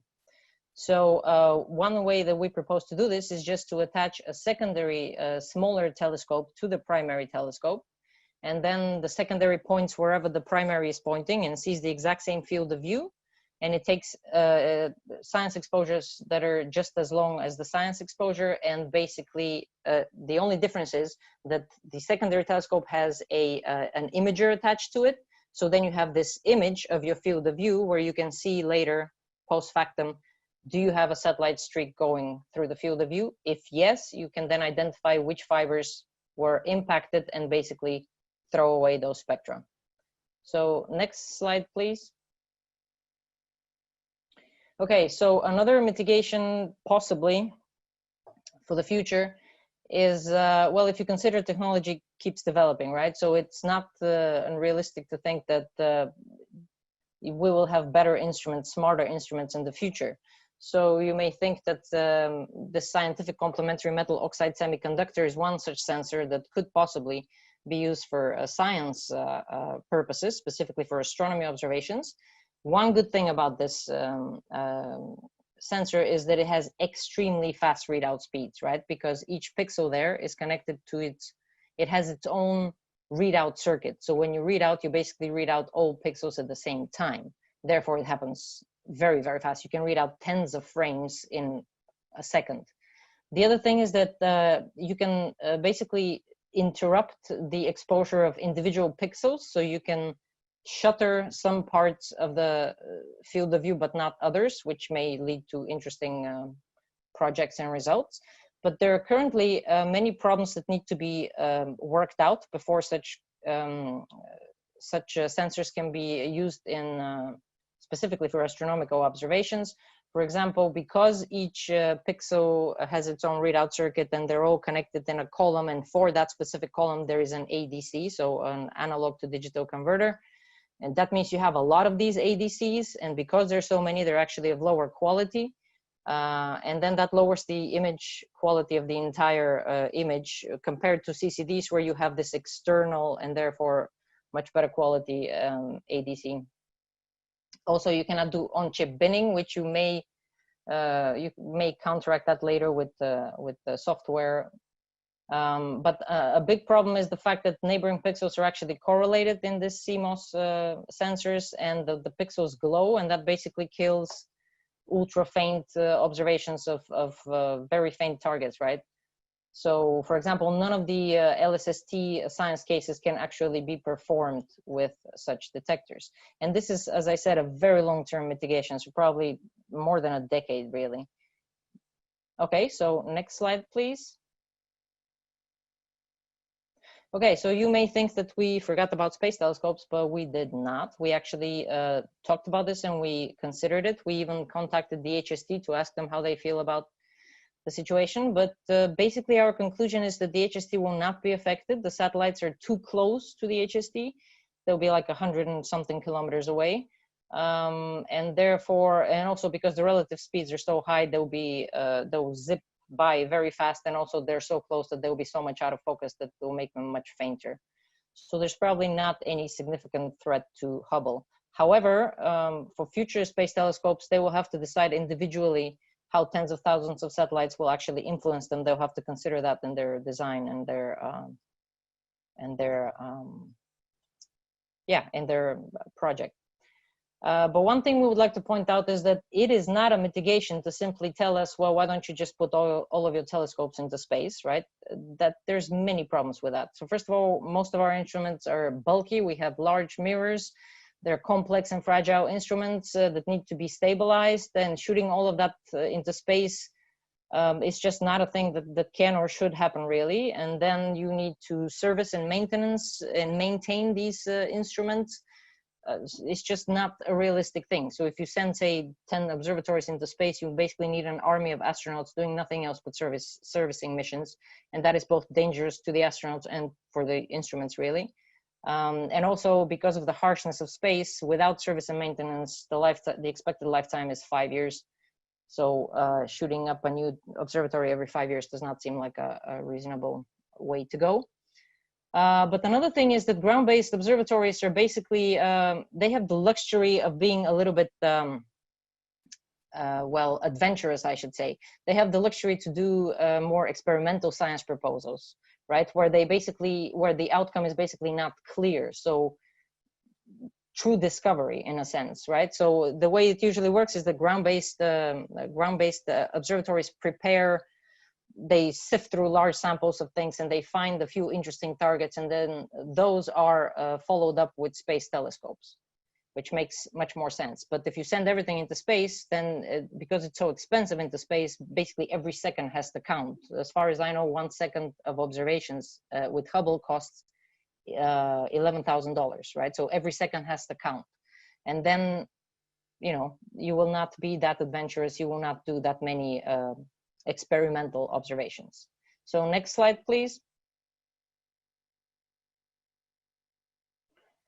Okay, so as we said, there are many things we still don't know, and there are some cases for which we simply cannot find mitigations. So first of all, it's clear that every observatory on the face of the planet will be impacted. There's no place you can hide from this. And the most worrying thing is that we do not know how to estimate the impact of lost science. How do you do that? How do you estimate what will happen if you lose certain scientific opportunities, if you miss certain discoveries? How do you estimate that? We don't think it's possible, right? Because it's a big unknown. Another very significant worry is that I showed you, for example, in the spectra that it's no quality control pipeline can automatically detect, or even if a human being looks at that, right? It's just impossible to detect just by looking at it going like, oh, okay, this looks contaminated. That's not possible in every single case. So there's a very real probability that you will have a lot of contaminated data, be it images or spectra, that will end up in science archives. And that is a huge problem because usually people take those data and do science on it, but that will basically be science on contaminated data. So the outcome of that will be completely unpredictable. It will basically not be real science, so to speak. Also, you should consider that many simulations, for example, simulations, even though they just you may think, well, they just program things they don't observe, but they will also be indirectly impacted because simulations need to be calibrated with observational data. So if the observational data is bogus, then of course the calibration of the simulations will be bogus, and that just goes down the rabbit hole from there. And the problem is that science archives are basically legacy archives that will be analyzed for decades. And then finally, just follow this train of logic. So if we now have less dark time, satellite free time, that means that there's less observing time that can be divided between the community. So telescopes, professional telescopes, are already very, very highly oversubscribed, right? It's already a fierce competition. But now if there's less available time, that competition will grow even fiercer. And there are many proposals that will have to be cut, much more than they're cut now. So that again means that fewer proposals will be done, fewer experimental proposals. Perhaps people would want to only bank on things that are fairly certain. And this will, of course, this entire phenomena will impact early career scientists, early career astronomers disproportionately much because they simply do not have the experience and the track record to write a proposal that's solid from all sides and just seems fantastic and everyone wants to award it time. So yeah, for these specific cases, we cannot think of any mitigations. If you know any, please speak up. And that is basically it for us. So back to you, Sarah.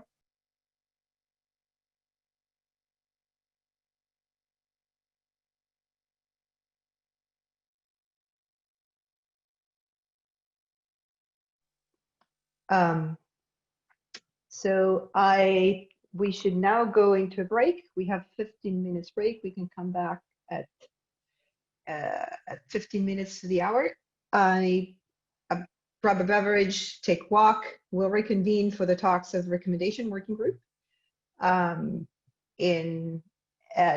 as I said, 15 minutes to the hour. So talk to you soon.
All right, everyone, welcome back. So now we will hear from Recommendation Working Group, who's the working group is chaired by Andrew Williams. I'm the co-chair. Part of the working group are also Martin Barstow, Piero Benvenuti, Patricia Cooper, Roger Davis, Richard Green, Jeffrey Hall, Chris Hofer, Kelsey Crafton, James Lowenthal, Robert Massey, Tim McClay, Charles Mudd, Joe Perriott, Juliana Rottola, Jonathan Williams, and Connie Walker. The speakers for the presentations will be Andrew Williams and Patricia Cooper. Patricia will go first. Patricia Cooper is VP of Government Affairs at SpaceX, where she is looking after the satellite regulatory and policy work in the US and globally, including the policy questions surrounding brightness.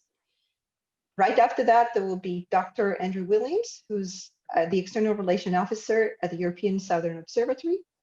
He supports strategic relationships with current and future member states, the EU, and international organizations such as the UN.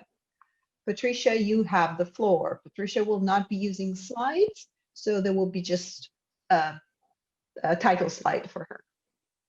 Thank you so much, Sarah. Can you hear me all right? Loud and clear. Excellent. Thank you so much for inviting SpaceX to speak here and on behalf of the satellite operator community. It has been impressive to see the applied inquiry and creativity of the astronomy community on view here as you consider the growing interests in using constellations of many satellites for a variety of important missions. It's a little bit ridiculous to start from the beginning on Starlink when you've been talking about our system for the past couple of days and diving deep into our effects. But I will just maybe step back for a moment and say our project was really the first of a wave of satellite broadband constellations to deploy in earnest. There are many other satellite constellations underway, fielded, and being proposed for other purposes beyond broadband. But it was really our first launch of 60 Starlink satellites in May of last year that triggered this awareness on both the astronomy and satellite operator communities. And in some ways was the forcing event for our otherwise stovepiped communities to engage with each other.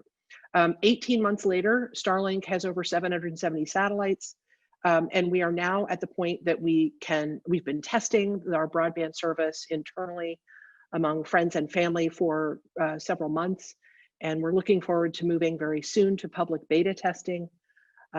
We also had a couple recent reports hit the press of early demonstration projects that we're working on, one for firefighters in Washington State, and then connectivity for a First Nations community, the Ho tribe in Washington State, to try and bring some digital connections for them in time for the school year. So throughout our growth spurt of the past 18 months, we have been having deep and, as we say in my policy business, frank discussions globally on how satellites and astronomy intersect and how we can coexist going forward. That has been really undertaken with the goodwill and time and effort and inventive thinking of a group of astronomers that have been with us all along the way. And I can see their handprints in this growing practice of understanding these two phenomenon. I do think the work that this event is discussing is advancing our understanding and awareness among astronomers and satellite operators as well. I'm glad to see two of my good friends and colleagues from other satellite companies starting to step in and joining this work. For our part, our lively and sometimes intense exchanges over the course of the last 18 months, we have done a couple things. One, we've really strived to understand much more fully how our unique spacecraft design and our operations add to visibility for astronomers. We have tried to listen and really learn how that visibility affects different telescopes, the diverse science missions that they undertake, and many of the factors that I think we're still exploring and quantifying here. From that, we've identified, fabricated, tested, flown, first one and then a second mitigation design change.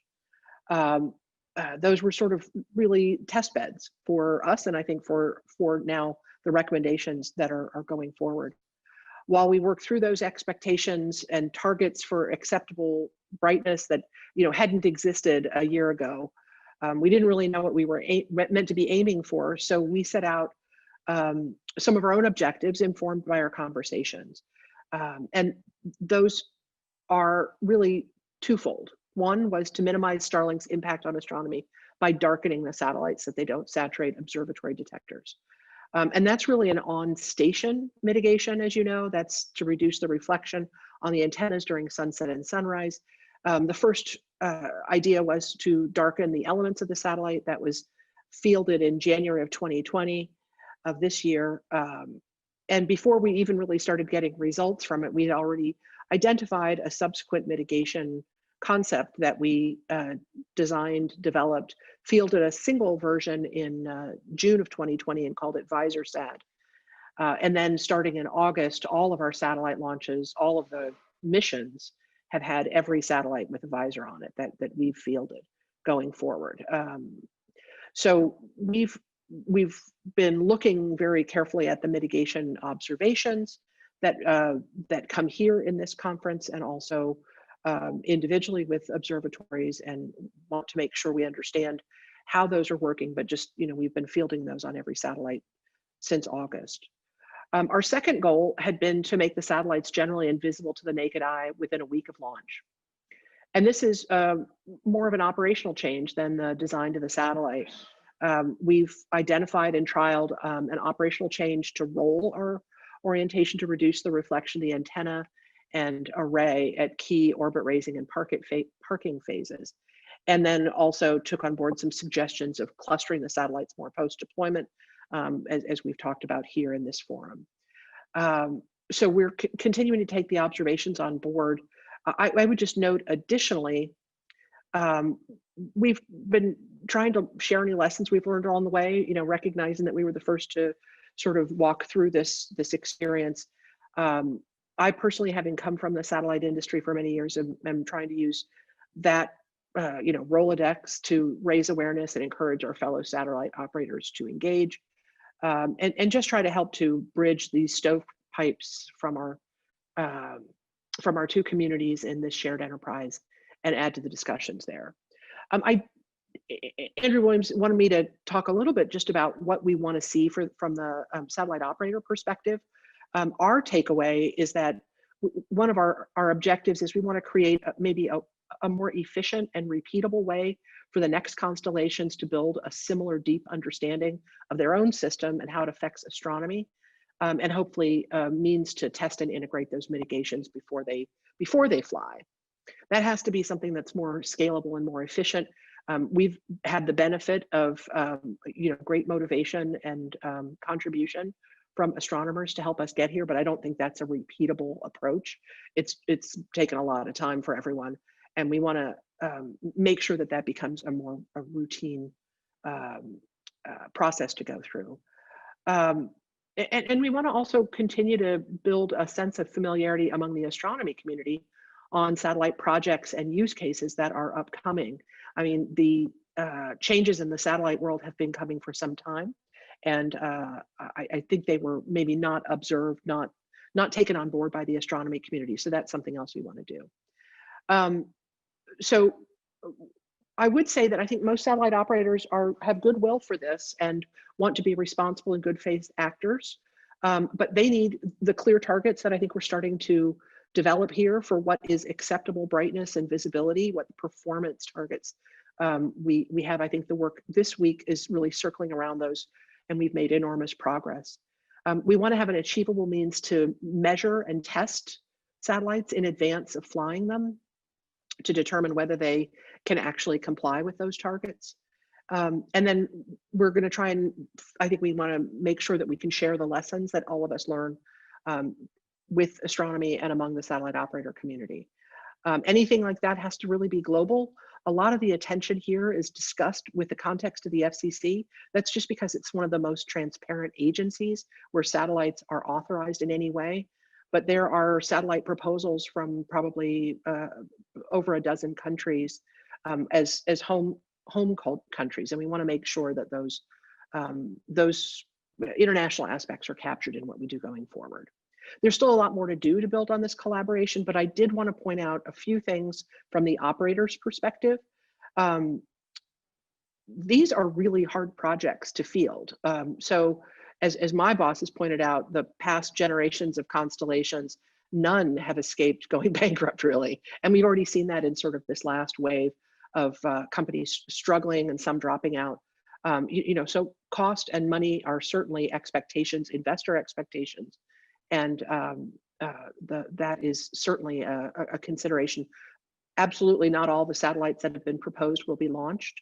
Knowing which are likely and which are not are going to be fielded is the subject of an awful lot of speculation and very little certainty.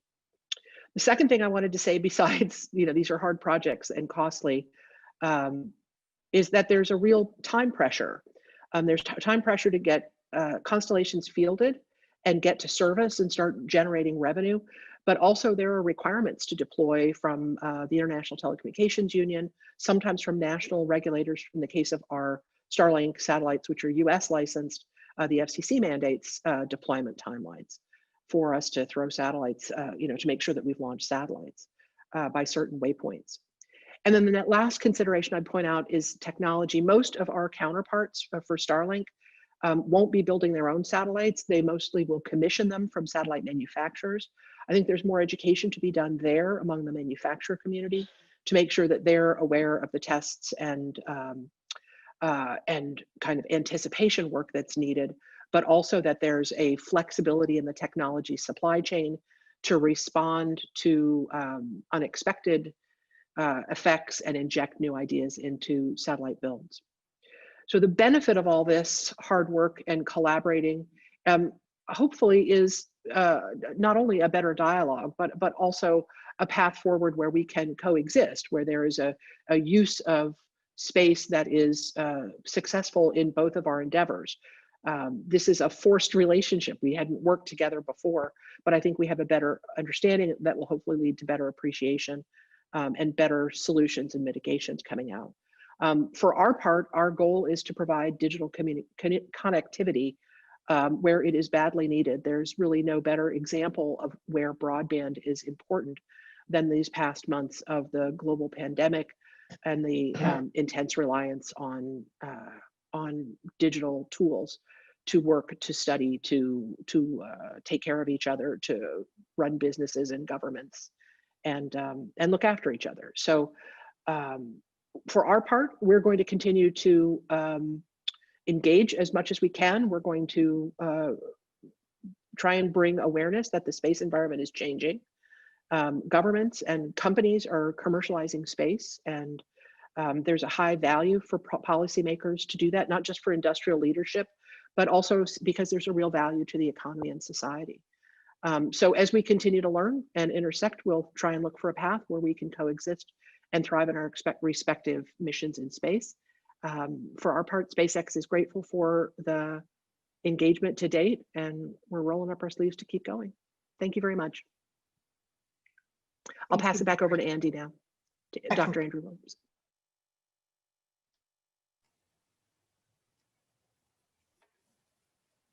Okay, good day to everyone. So I'm Andy Williams, I'm an External Relations Officer at ESO. So after hearing the presentations from before the break and this very nice intervention from Patricia, the question is, what comes next? What can we do as a community to work together and to coexist in this problem space? What can you do? And what can we ask our governments to do and our funding agencies? And this is the question that we took up in the recommendations working group. Next slide, please. So our goal as a group was to provide a summarized and structured set of recommendations for the overall satellite constellation working group. And in the course of our discussion with the very experienced participants of our group, we took as inputs the original SATCON-1 report from August, and then the outputs of the 3 groups assembled for this conference on observations, simulations, and mitigations, the results of which you've just heard. And we also looked at the radio astronomy group, and you'll hear about all that tomorrow. We did consider some topics in international law on national policies and regulations in a preliminary way.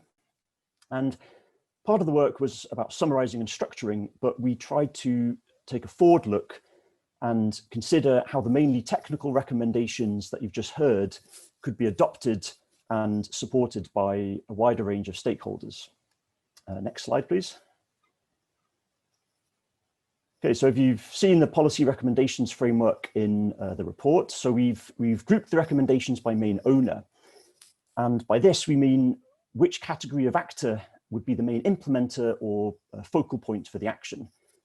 Now, these categories are not completely separate from each other, they overlap to some extent. So we tried to capture this by including a second column, which lists supporting stakeholders. And this shows that we need to take a systems view and that ultimately we're addressing a complex policy landscape. So just to mention a few caveats, we should treat this report as a starting point. So we're going to refine the report from further work in our group. And of course, taking into account the valuable inputs from 260 or so people who are attending this conference today. And thanks very much for your participation. And on this note, I think we have to acknowledge that in our SATCON group, we do have a bias in a way that we're mainly from the United States, from the UK, and from Europe. And this is one of the benefits of having this wide international conference. So what we'd really appreciate is for you to read the reports in detail, to make comments on the form and think about how these recommendations would apply in your country, who would be responsible for taking them on. And this will give us a richer perspective as we go forward with this work. And then another important caveat that I want to mention is that we really only considered this issue from the perspective of astronomy. Of course, we're aware that astronomers are not the only beneficiaries of the pristine night sky. There are cultural and religious practices, dark sky areas, nature, insect life and birds.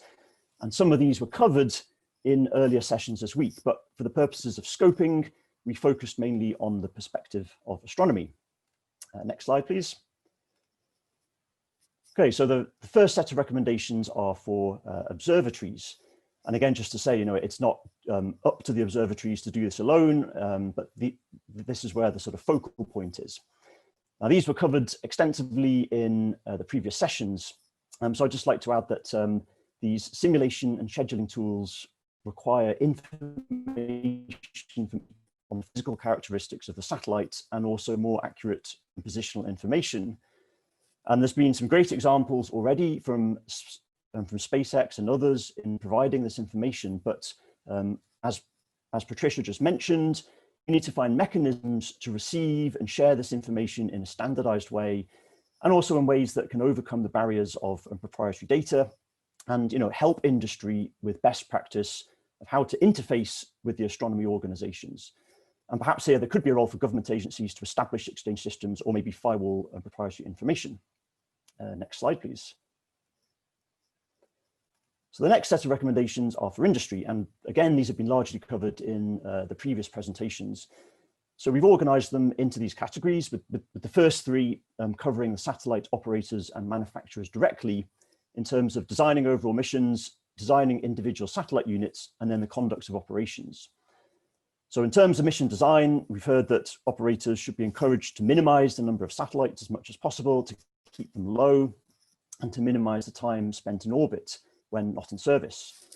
For the satellite design, we've heard about the need for brightness reduction measures and providing reflectance data from lab models and complemented by data from observations.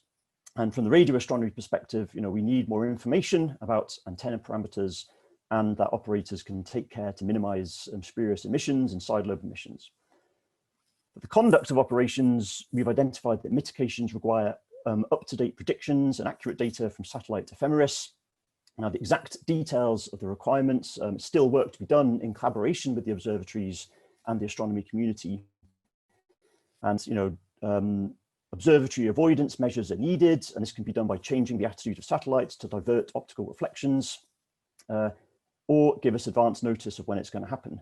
And of course, for the benefits of radio astronomers, to avoid illumination of observatories with the main antenna beam. So the next set, we then start to go beyond the recommendations from the previous groups. So we've we've discussed the need for awareness raising process in industry about the impacts on astronomy. And this event is an example. And we are really pleased to have the participation of SpaceX and Amazon and OneWeb in our working groups. And actually, I'd be interested to know if there are any other companies out there in the audience. If so, please say hello in the chat. And this recommendation goes both ways, of course. Astronomers should likewise take steps to raise our own awareness of the satellite industry and participate in their events. And then lastly, in this industry, we see that space industry is in the process of developing concepts of corporate social responsibility. And in some respects, this is still related to the conventional kind of earthbound aspects of the environment, such as plastic reduction or achieving carbon neutrality. But then there's more recent initiatives like the UN Sustainable Development Goals, and of course around the particular issue of space sustainability in low Earth orbits, which is a very, very important topic at the moment. And as these concepts are being developed, there is opportunity for industry to include the impacts on astronomy as part of their overall branding, but more importantly, as part of concrete action that they can take in good corporate citizenship.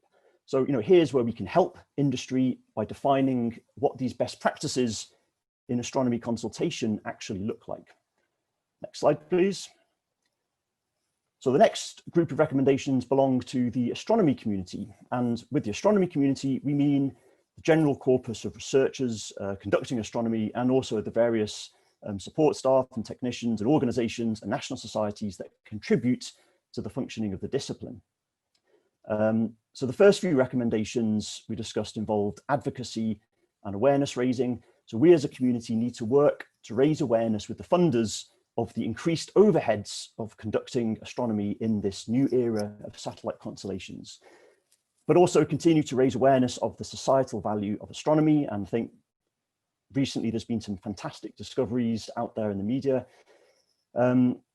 And on this advocacy work, there's been some great work started already by the American Astronomical Society and also the Royal Astronomical Society in the UK and several other national societies around the world. So we need to get more involved and more aware in the regulatory processes and become more aware of the satellite industry landscape. And I've seen some comments in the chat, why weren't we consulted about this? And of course, we had the opportunity to consult on the FCC in the public calls for comment, and we did not. So we need to become more aware of this. So the second recommendation here concerns sharing the knowledge of how to conduct astronomy in this new era. So here we spoke about the need to train early career astronomers at the university level on the ways to deal with satellite constellations, and observations and planning and simulations, because this is going to become reality of astronomy in the future. And this includes, doing conferences, symposia, and also maybe looking for grant funding. The third recommendation here is really, really important. So we've made a good starting point in understanding the number of exposures that will be affected or the number of frames lost, but we don't yet have a good idea of the overall impact on science. And this requires, as we heard in the mitigations group, this requires end-to-end simulations of impacts over the lifetime of instruments for defined science cases. And of course, to recognize that in many cases, this still won't account for the serendipitous and time-sensitive events, like we saw the arrival of an interstellar asteroid. This recommendation also identifies the need to account for impacts in strategic planning processes at the national level, and even the calls for proposals for new instruments and for telescopes. And then finally, and this is something that needs collaboration with industry and appropriate funding and telescope time, as the observations group noted, we need to collect substantially more multispectral data of satellites with a standardized approach and standardized data protocols. And if we're smart about it in the future, this is something that could involve the amateur astronomy community and citizen science campaigns. Next slide, please. So the next set of recommendations belong to the science funding agencies. So providing that we do well in communicating awareness of the issue and quantifying the impacts, our science funding agencies have to take this into account in terms of the public investments that they're making in the facilities and also grant funding. Now, I think this particularly applies to those governments that are registering and authorizing the satellite constellations, but there's a general point here, as we've seen from this conference on the other days, there's other sources of light pollution and electromagnetic pollution that also impact on astronomy. And I think in general, in the future, the astronomy field has to take these overheads into account. So the recommendations call for direct funding to help astronomy communities deal with the various impacts, identify necessary longer-term technology developments, and then report this back to the political levels of government. And already we've seen some promising aspects with various agencies starting to realize and offer up funding to look at this. So, the SATCON 1 conference was one of the first cases. And, it's not just the astronomy community, it's also the space community. So more research is needed on the issues of space traffic, space debris, and how to improve our modeling of the Earth's orbital environment. And to improve this serves the astronomy community, but also the space industry. Next slide, please. So this is the recommendations for national policymakers and regulatory agencies. And again, we've seen some chat on this. And this is challenging because each country, has its own set of regulatory systems, and they're done in different ways. So we can't be very specific for this particular event. I just want to say that I'm not going to mention the radio frequency issues because you can join the session tomorrow, and there's a whole talk on that. What we can say is that licensing processes need to take into account a broader range of stakeholders, and impact assessment should not be restricted to only environmental impacts of the launch activities. And as other recommendations become more developed, the ones I've just mentioned, we can reach the level of standardized information requirements. The astronomy needs can then be integrated with the already existing regulatory requirements on radio frequencies, space debris, post-mission lifetime, etc. And in many cases, the astronomy requirements are actually complementary to these existing ones. And secondly, it's really important, as Patricia has highlighted, that that the astronomy community and industry needs to work together. And I've seen some comments saying that why weren't we consulted earlier on? Okay, fair point, but the fact is we're here now. We have the floor, we have the participation from the companies, so let's build on this momentum and let's work together to really understand what these standards need to be for brightness mitigation, for space data. And then here, there is a role for national standards agencies and possibly the International Standards Organization to start taking this up. So to support both these regulatory licensing requirements and standards, we need to examine the existing landscape of voluntary associations and multilateral initiatives. For example, the Space Data Association or the Consultative Committee on Space Data Systems, or more recently, the Space Safety Coalition. And maybe we can see if astronomy concerns could be included in there, or if a new mechanism is needed that could be convened by the IAU, for example. And then finally, we need to think of our concerns as part of an overall system. And again, here we have to recognize that there are substantial policy and governance challenges for the space sector outside of astronomy, particularly in the sustainability of low Earth orbit. So the first point here is a recommendation. So we heard from the mitigations team that comprehensive models of the space environment are needed that are transparent, that are accurate, and can support regulatory decisions and industry practices and help us in the astronomy community with our modeling. And then the second point here concerns that we need to think more broadly about the policy instruments that are available to governments that can manage the negative externalities or unintended consequences of impacts. So this means using government policies to create incentives for industry to account for these externalities in the business models. And these include environmental taxes or fees or tradable permits, refund systems, subsidies, and voluntary approaches. Now, there are many, many challenges of implementing these, especially in a strategic industry like the space industry, and one that is growing very rapidly. We could also talk about models of liability and insurance, but this is starting to get beyond what the astronomy community can really consider. But just to mention it, that it's an important point to raise as part of this question, part of the broader overall movement of how to support and incentivize space sustainability in the long run. So next slide, please. So our final set of recommendations, or just one recommendation, concerns what we've called international policymakers. And this particular subject is still under development, and it's rather tentative and inconclusive, but we felt it important to note that we're thinking about it and we didn't forget it. So we looked at the existing international legal framework and whether it can be applied in our case. So the international law applicable to astronomy is scarce. International law addressing light pollution and visual appearance of and access to the night sky is basically non-existent. So the Outer Space Treaty includes principles on freedom of scientific exploration, of non-interference, cooperation and environmental protection, which can be interpreted as implicitly referring to astronomy in dark skies. However, to date, there has not been any judicial cases where such arguments have been applied to astronomy. And to a large extent, this involves a kind of consensus view being developed over time. So it's important that more work and more on this. Going forward, we build upon frameworks existing in similar domains. There's already international regulation, voluntary guidelines, and some national laws concerning radio astronomy, space debris mitigation, and space advertising. So, the basic recommendation is to encourage policymakers to develop international agreements and national laws related to the impact of electromagnetic radiation from satellites in science, and to make efforts to mitigate or eliminate, ideally, their harmful impacts. And we encourage the improvement of capacity building measures and outreach efforts to promote discussion, stakeholders, and of course, this is one of the goals of this event, and it's followed in April, and it's ultimately one of the roles of COPUOS. Next slide, please.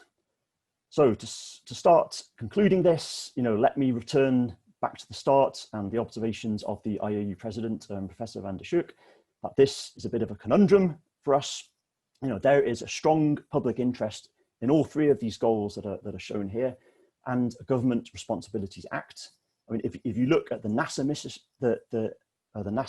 mission statement, or the International Treaty of the European Space Agency, they explicitly mention the promotion of industry and national economies. So, for sure, there are risks that we know about of these satellite mega constellations, reaching our carrying capacity of low Earth orbit and space debris. But, it's fair to say that there really are substantial benefits to provide broadband internet around the world. And I think our work going forward is very challenging because we are now part of this broader landscape and this kind of 21st century problem of space governance. So final thoughts, next slide, please. Where do we go from here? So is the answer a concept of shared stewardship? So this means that all stakeholders in a shared policy space should work in a collaborative and integrated way to make mutually beneficial decisions that support conservation, support economic development, science, exploration, and the sustainability of the environment. Of course, it's very easy to say all those words together, but we're seeing that in reality, this is extremely challenging. So the purpose of seeking the COPUOS endorsement is one of the ways that we can start raising awareness and start this process. And of course, any endorsement by COPUOS, we know doesn't imply any legally binding regulations, but it's the start of developing sets of norms and principles that states can ultimately try and meet. So that is the end of my talk. Thank you. Thank you very much, Andy. And thank you to all the previous speakers. These have been a set of extremely interesting and insightful talks. I now start, next session will be a Q&A session, which will actually be moderated by Andy. So I will give the floor back to him. But again, thank every one of the speakers for their excellent questions. For their excellent talks. The Q&A is for all the speakers. So we will answer all the questions, or as many questions as we can that have been shared in the chat. Now the floor is back to you, Andy, and I'm going to stop sharing. And yeah. Okay, thanks, Sarah. So what we're going to do is And just to say thanks very much for all these fantastic questions. So in the background, we've been working to try and kind of rack them and stack them and assign answerers. So we're going to do it in order of the session. So we're going to start with observations. So the first question comes from Robert Massey. And I believe that Angel Otarola will answer this. And the question is, initial observations of the VisorSat were more positive, suggesting visual magnitudes of 7 to 8. Does the presumably more thorough work that we have to do suggest we should be more pessimistic? Angel, are you there? Yes, I'm here. So thank you for your question, Robert. Indeed, you are citing a correct number, but it's very important when citing the observed magnitudes is that we know at what range the satellite was located at the moment of the observation. Also, what is the relative angle between the satellite and the sun, because the illumination will change, and also between the satellite and the observer. So indeed, we have observed magnitudes in the range of dimmer or fainter than 7. In fact, one of our observations from the Cuiram Observatory in Chile is in the order of 7.5 magnitude at a range of almost 90 and 80 kilometers. The satellite was from the observer. And also our observation with Las Cumbres Observatory in a telescope from Hawaii, our calculation was 7.4 magnitude. So those match the magnitudes you are citing. But in our report, we are including a table 6.2 of the observation working group that include the magnitude of the satellites has observed at the range they were, angle from the sun, a viewpoint of the observer, and also a corrected magnitude when we scale the magnitude to a range which is equivalent to the orbital height of the satellite in that particular constellation. So those are the numbers that you are thinking are less optimistic because they are in the order of 6.5 or so. Recommendation number 5 of the SATCON workshop number 1 was that at the orbital height of 550 kilometers, the magnitude should be at 7 or fainter. And this is why we are doing this calibration.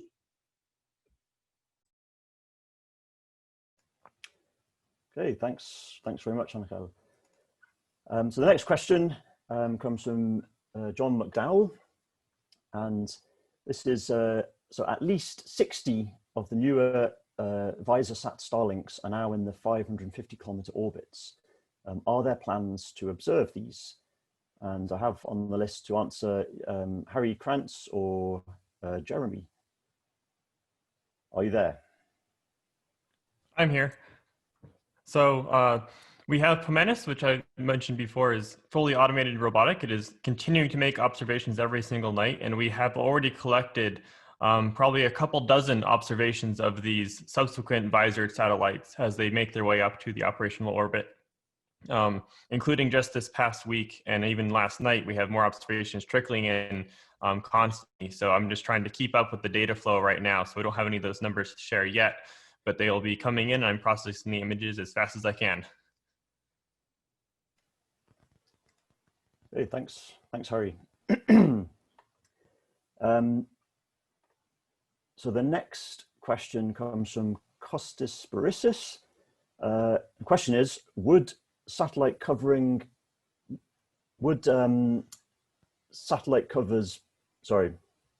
material of low reflectance mitigate these issues? So, is a dark trail less disturbing than a white trail? And Angel is down to answer this. Yeah, yeah, that's a very good question, Kostis, because it goes directly into, the mitigation strategies that consist on technological modifications to the satellite bases or the body of the satellite in order to minimize their brightness. In particular, for the Starlink constellation DarkSat, was one of those first attempts. As far I understand, one of the solutions was actually to add a coating to the phased array radio antennas, which were the most reflecting sections of the satellite bus. However, this also introduced some complications, because if you make the surfaces darker, this may introduce less efficient thermal dissipation in the satellites themselves, and this may introduce some other complications in the technology or the electronics in the satellites. The second attempt from the Starlink group was actually to not to add a coating, but include this visor in order to prevent from the sun rays to directly illuminate the body of the satellite. Both solutions were working in making the satellites dimmer, fainter. As time goes by, this will actually help reduce the brightness of the satellites to the naked eye observer. But I think they are still working in additional mitigations to make them fainter in order to meet the recommendations to prevent unwanted effects in astronomical observations. Regarding the dark trail, if it's dark, passing of a satellite in front of a star, when that star is being the subject of photometry studies, may induce systematics or unwanted effects. So there are plenty of things to consider. Genoveva Micheva in the mitigation section today was mentioning a few things about that. Perhaps the satellite operators are best suited in order to answer what other mitigation strategies they can do in order to make them darker. Okay, thank you, Angel. So the next question comes from Rolf Kutula. And the question is, how are satellite brightness measured, given that these are long streaks? Is it equivalent to 1 second exposure time or some sort of surface brightness? And we have Tony Tyson to answer this. Tony, are you there? Yeah, good question. Good question. So the total integrated apparent brightness, which is of course an integral over flux, is a placeholder. It's an indicator, but in fact, the real problem is a surface brightness. So for example, a satellite, if the telescope is tracking stars, then a satellite moves across the focal plane of the camera actually rather fast, a fraction of a millisecond per pixel. And so it's the deposited charge in the detector, in other words, a kind of a surface brightness in electrons per pixel, that really matters. And we found out very soon after the initial Starlink launches last May that those satellites were bright enough to actually cause nonlinear echoes in our detectors. And so that set the limit of 7th magnitude, but 4,550 kilometers. If you move a satellite to 1,200 kilometers, for example, the surface brightness actually is very large because that satellite is more in focus. And it also is moving slower on the focal plane, spending more time per pixel. So in fact, it's the surface brightness that matters, and that's easy to calculate and actually, as we heard earlier, easy to measure if you have a trail. I hope that answers the question. Thank you very much, Tony. So the next question, and I'm sorry, I'm scrolling frantically around our document here. So the next question actually is another one from Ralph Kutula, and also a similar one by Shashi. And this is about, so are there estimates on how bright these satellites are in mid-infrared or thermal infrared wavelengths? And we have, to answer this is Ollie. Olivia, yes. Are you there? Okay, yes, I'm here.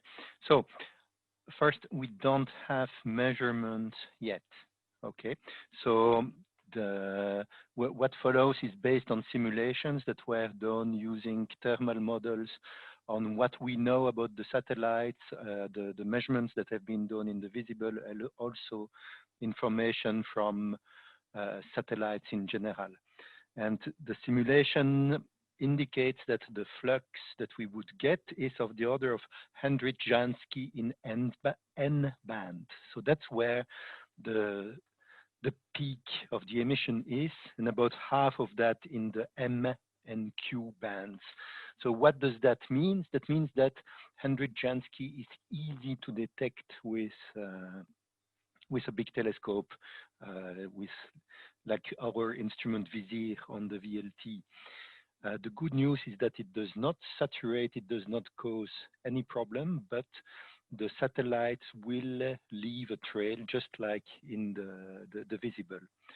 Important thing is that as this is emitted light, the light is emitted also when the satellite is in darkness. So that happens the whole night. What saves us is that in the thermal infrared, the exposure times are extremely short and the field of views are rather small. So that means that the probability that a trail occurs in a mid-infrared detector is quite small. It's really not the same as the Vera Rubin Observatory, which has a huge field of view. Infrared detectors are really small. Also, the exposure time is extremely short. So that means that the probability that you get one of these is actually quite small. So I would say that the thermal infrared emission is not our main concern. The main concern is really the visible light. Thanks very much, Ollie, and stay on, because our next question, we're going to jump now to the simulations section. And I think this is so we've got several related questions from Andrea Ettore and Josh Drury. And this is about the extent to which mega constellations make it difficult to detect potentially hazardous asteroids. So this is a public safety issue at a planetary level. Yes, it is. Well, yes and no. Okay, so first, to detect near-Earth object or potentially threatening asteroids, you need a wide field survey camera. So these cameras will be more affected. Also, to search for asteroids and for comets, by the way, you tend to go a little bit more into the twilight when the satellites are more visible, so more effect. And finally, you may also want to go closer to the horizon than for normal observations, where the effect is even more. So that means that some of these surveys will be even more affected than other observations. So that means that the survey camera will have some trails to deal with, and that the effective result, the result of that will be that the effective surface of your detector, the effective surface of your survey will be reduced. By how much, it really depends on the exposure time, the field, etc. So the efficiency will be reduced, not annihilated, but reduced.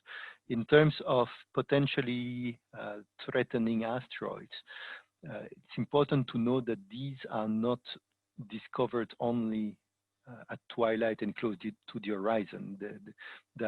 We look for them everywhere. So I would say it's not absolutely critical for the question of threatening asteroids, but it is indeed a problem for wide field surveys that need to go close to the horizon and or during twilight.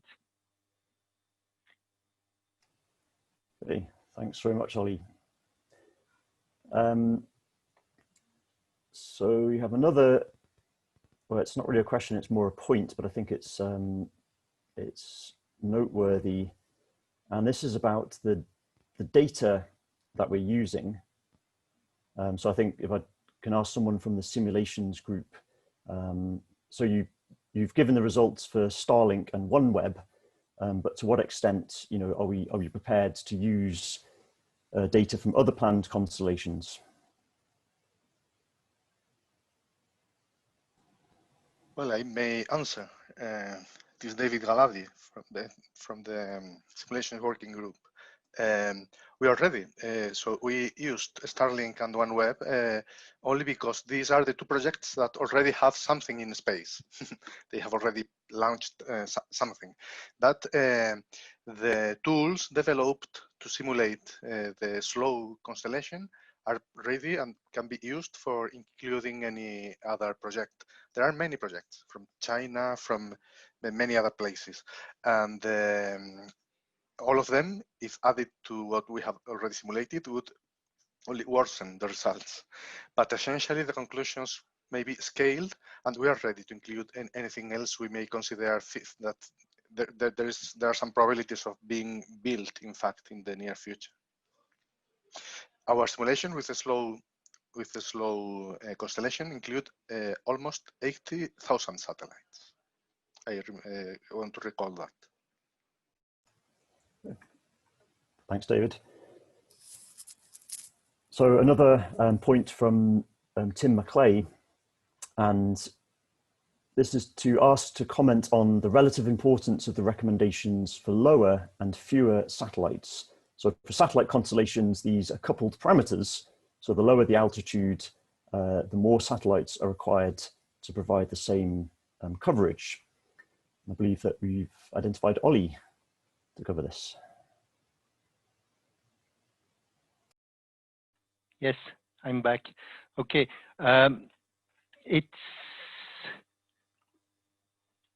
it's really important to lower the satellite to lower the constellation. So if you go from 1,000 kilometers to 500 kilometers and have the same number of satellites in the constellation, let's say that you have 10,000 satellites going from 1,000 to 500 kilometers, that means that there will be about 200 satellites in the sky, in your sky, for the higher constellation, and only 70 for the lower. So you get almost a factor of 3 in the number of satellites by going down from 1,000 to 500, a factor of 3.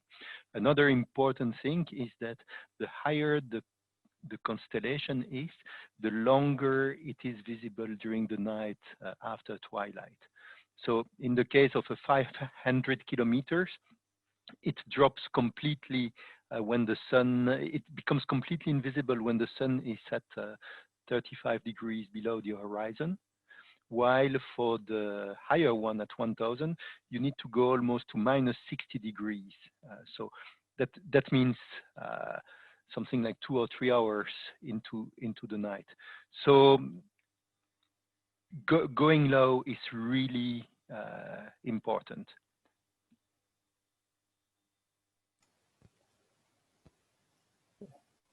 Thank you, Ollie. That's it. Pleasure. So, yes, so there's an interesting question from Nurali Jawali. And the question is, how serious will CubeSat satellites be, given basically the numbers that are going to be in space? And this is a question for Ollie. Me again, sorry, I muted. Okay, CubeSats are small. It's 10 centimeters. And the light that we get from satellite is only reflected light.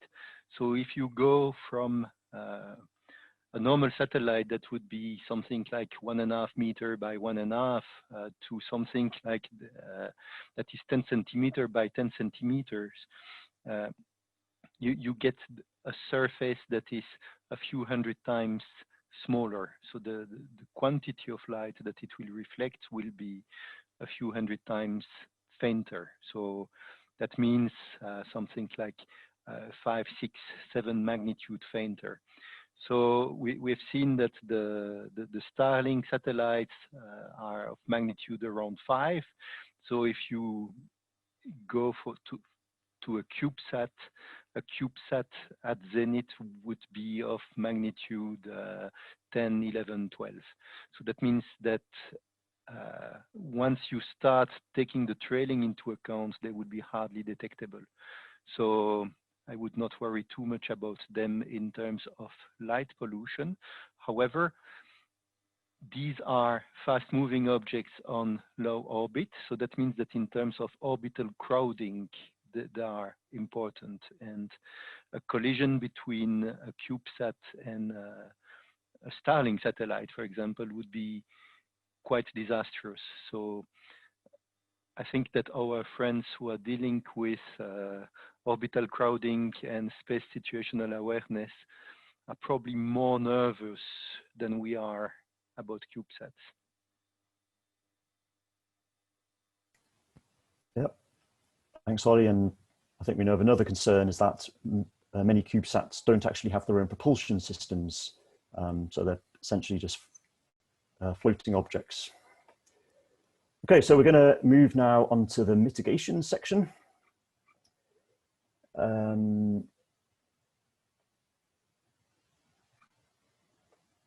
And there's an interesting question from Costas Barissus again. And the question is, which is the worst effect of a mega constellation? Is it the reflected light or the fact that that satellites can block the sight of the background, so create a kind of occultation? And we have, it's written on my sheet, Tony and also David. So whoever wants to jump in. Well, maybe I jumped first. The answer is very easy. The probability of having a transit or an eclipse of an object during an astronomical observation is extremely low, and the duration of that eclipse would be extremely short, so we would not perceive it. So it is very clear that the only concern for optical astronomy is reflected light. And for radio astronomy, of course, the problem is another. The satellites are emitting and receiving radio waves. So for them, for radio astronomers, these objects are focus of radiation during the day and during the night. But for optical astronomy, our only concern is reflected light, always. Yeah, I agree with that. That's using current technology. I can imagine a day where we have a space-based observatory which is looking for very short transients on the order of a millisecond. And there, I think it might in fact be a problem. But at the moment, millisecond scale is totally dominated by scintillation in the atmosphere for ground-based telescopes.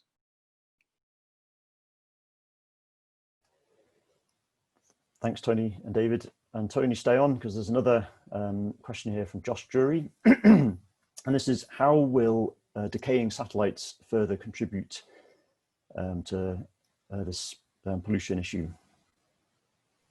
So there'll be a period of time when satellites are deorbited, a similar period to the time that it takes to put them there in the first place. And so at any one time from these constellations, they'll be on the order of a few hundred satellites in these phases. That number is small compared to tens of thousands. And so that's the thing to take home. Also, if somebody's deorbiting a satellite, they probably are going to let us know. And we can avoid it by pointing our telescope somewhere else.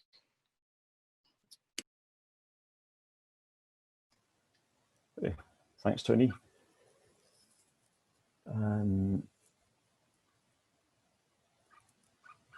So I think that's it for the mitigations. So we can move now on to the recommendations. So the first question here comes from Heidi Thiemann. And the question is, this is a question to Patricia Cooper for SpaceX.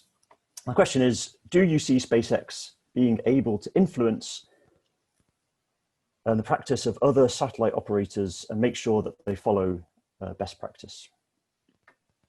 Thanks for the question. Thanks for the question.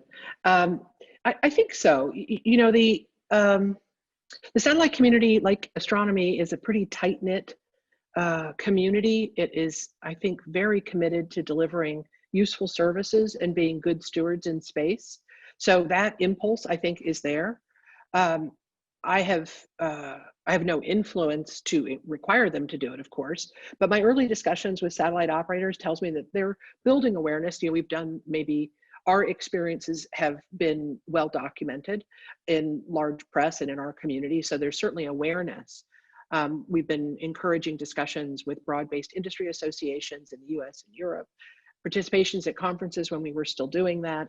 We still need more to do to broaden the sense of participation in this aspect and responsibility to act.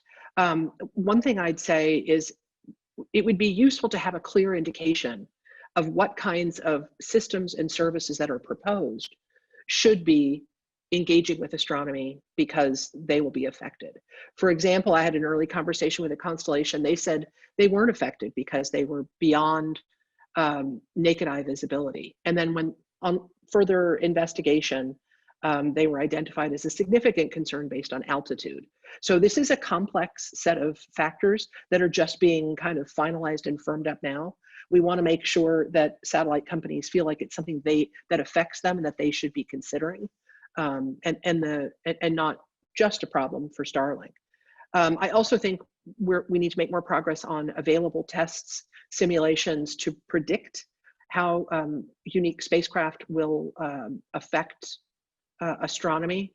And I would just say that the recommendations for lower and fewer are actually in many cases divergent. If you lower your constellation, you actually need more satellites for continuous service. If you have fewer satellites, you usually want to be further up. So I think there's a trade-off there. I think it's a challenge for a lot of companies to change their architecture significantly from the altitude and format that they have. The regulatory structure doesn't like that very much. We've done that. We've lowered our initial constellation altitude from around 1150 by 600 kilometers, and now plan to fly no satellites above 600. But that's a big and time-consuming set of changes in the regulatory process. So that one, I think, it comes with more consequences. I would also say that not everyone can make the manufacturing adaptations midstream. They may build all the satellites that are the same, and stopping midstream to inject some new learning to meet requirements may be more challenging. But I think the will is there, and I think the dialogue has been started. I think there's more to do. Thanks very much, Patricia. So there's been seen several questions in the chat, and this I think it's well summarized by, this is actually another question for you, Patricia, and essentially the question is, are there any conclusions from this community that would prompt your organization to suspend launches until we understand more about the impacts? We have been talking to astronomers for the past year and a half, and the advice we've gotten consistently is that there is an initial deployment, probably around 1,500 satellites or so, where the consequences, the mitigations are manageable without DarkSat, without VisorSat. And I'll let Tony to speak to that, and others who have, Olivier, who we've consulted with. So that was sort of a first starting point to say that the initial satellites in the lower numbers below 1,500 or so were of a tolerable effect. And I'll let astronomers speak to that. But I will say that's been some of the guidance we've gotten. I would also say the recommendations still are just now coalescing. As I see them in this recommendations document and in those that are forming for SATCON 1 and underlying SATCON 2, we're on a good path to meet those recommendations. I'm encouraged by the quick development of my own team and the sort of iteration ability to inject recommendations, ideas, and thoughts into first DarkSat and then VisorSat. And I wanted to just correct something. I think it was once referred to as second attempts.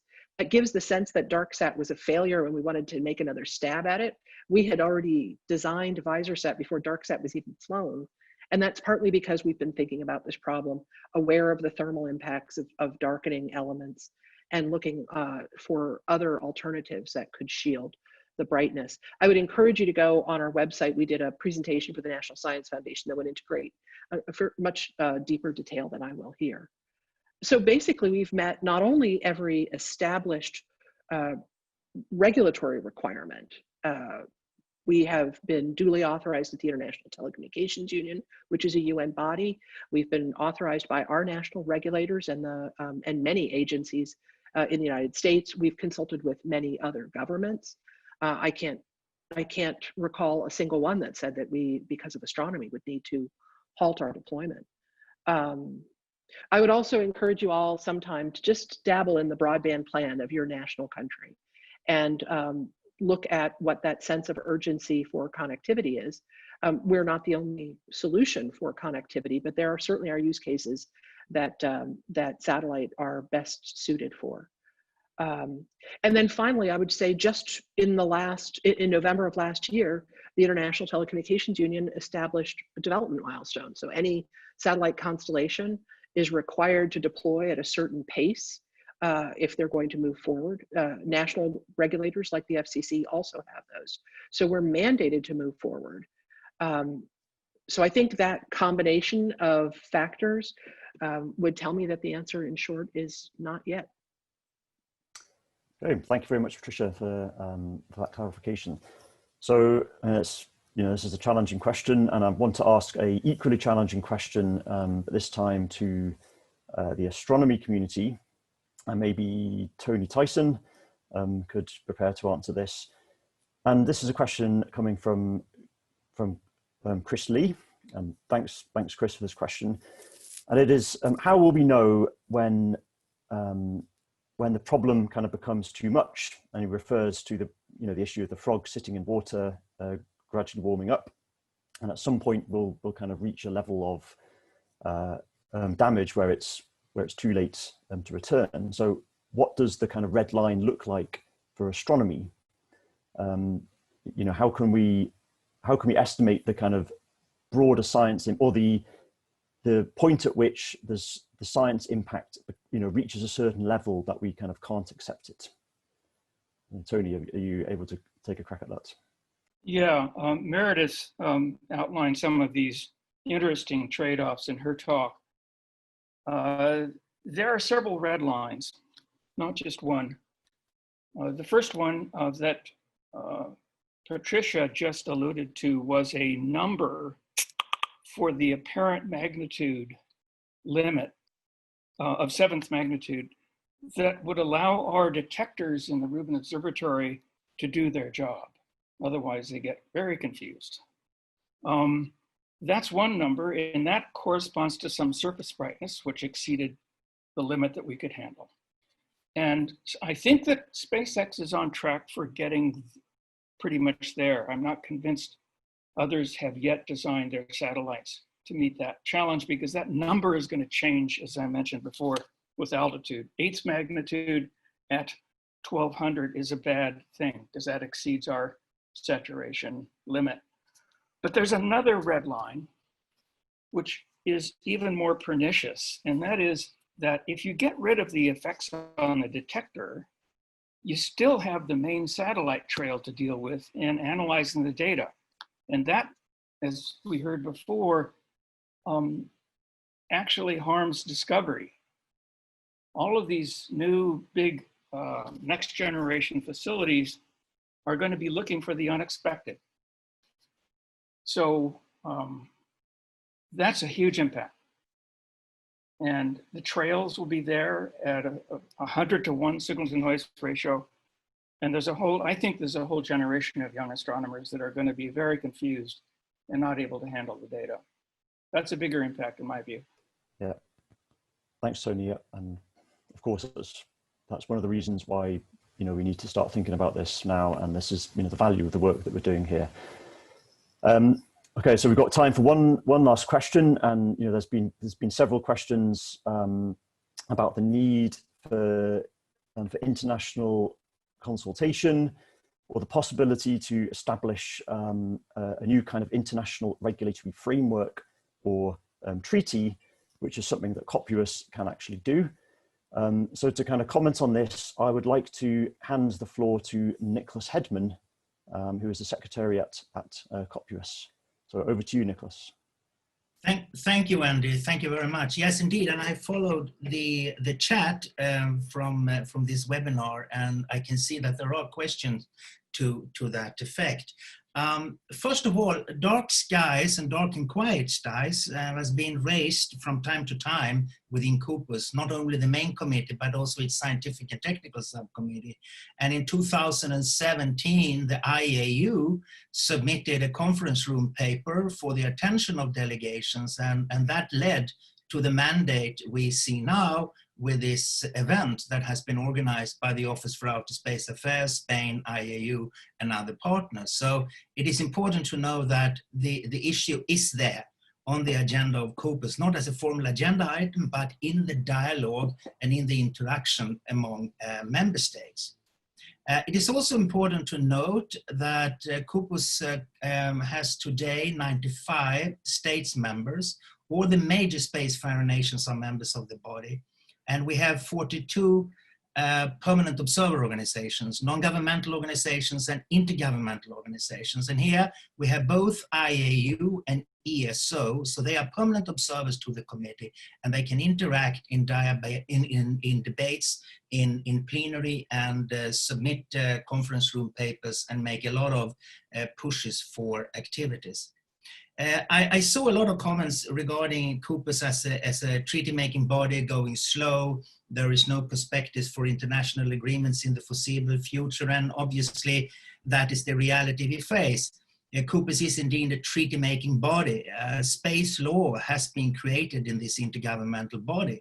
And obviously, if there is a political consensus to have an international agreement of a legally binding nature, fine, then it takes a short time. If there is not a political consensus among states members in this body, then obviously there is no consensus, and it will take even further time to reach something, at least, if not a legally binding instrument, a non-legally binding instrument, or a resolution in the General Assembly. There are different ways of making states aware of the importance of this subject matter that has been discussed in this webinar. Now, over to the recommendations. I listened attentively to the set of recommendations, and in my view, those recommendations, all of them, together with background reporting, should be submitted to the Scientific and Technical Subcommittee next year, 2021, in the form of a conference room paper. So we are not limited by translation, word limits, etc. No, it can be done in English. And it's then, all the data, all the arguments can be submitted. But that is not enough. It then takes that a state member of the committee or a group of states actually pick it up and make a case of this, and try to have other states also buying in to those recommendations and moving this dialogue further. So I think there are really avenues for having COPUS to look into this in a more constructive, and I would say more structured manner. There were also in this chat, this is my last remark, we're also in the chat discussions about the mandates of UNOSA and of COPUS, and I have to say, COPUS has a very general mandate established in a resolution, the founding resolution in 1959. And it's so general that you can question whether it is applicable today, because space activities today are not the same that they were way back in the late 50s, as we know. So anything that has a bearing on space activities, on safety of operation in orbit, on long-term sustainability, but also on astronomy, where there is a relationship to also space or activities in outer space, that is clearly mandated by COPUS. And don't forget that states members of this committee, they decide what should be debated and what should be coming up as an agenda item of this body. USA, lastly, USA serves as the Secretariat of COPUS. That is crystal clear, as was said in the chat.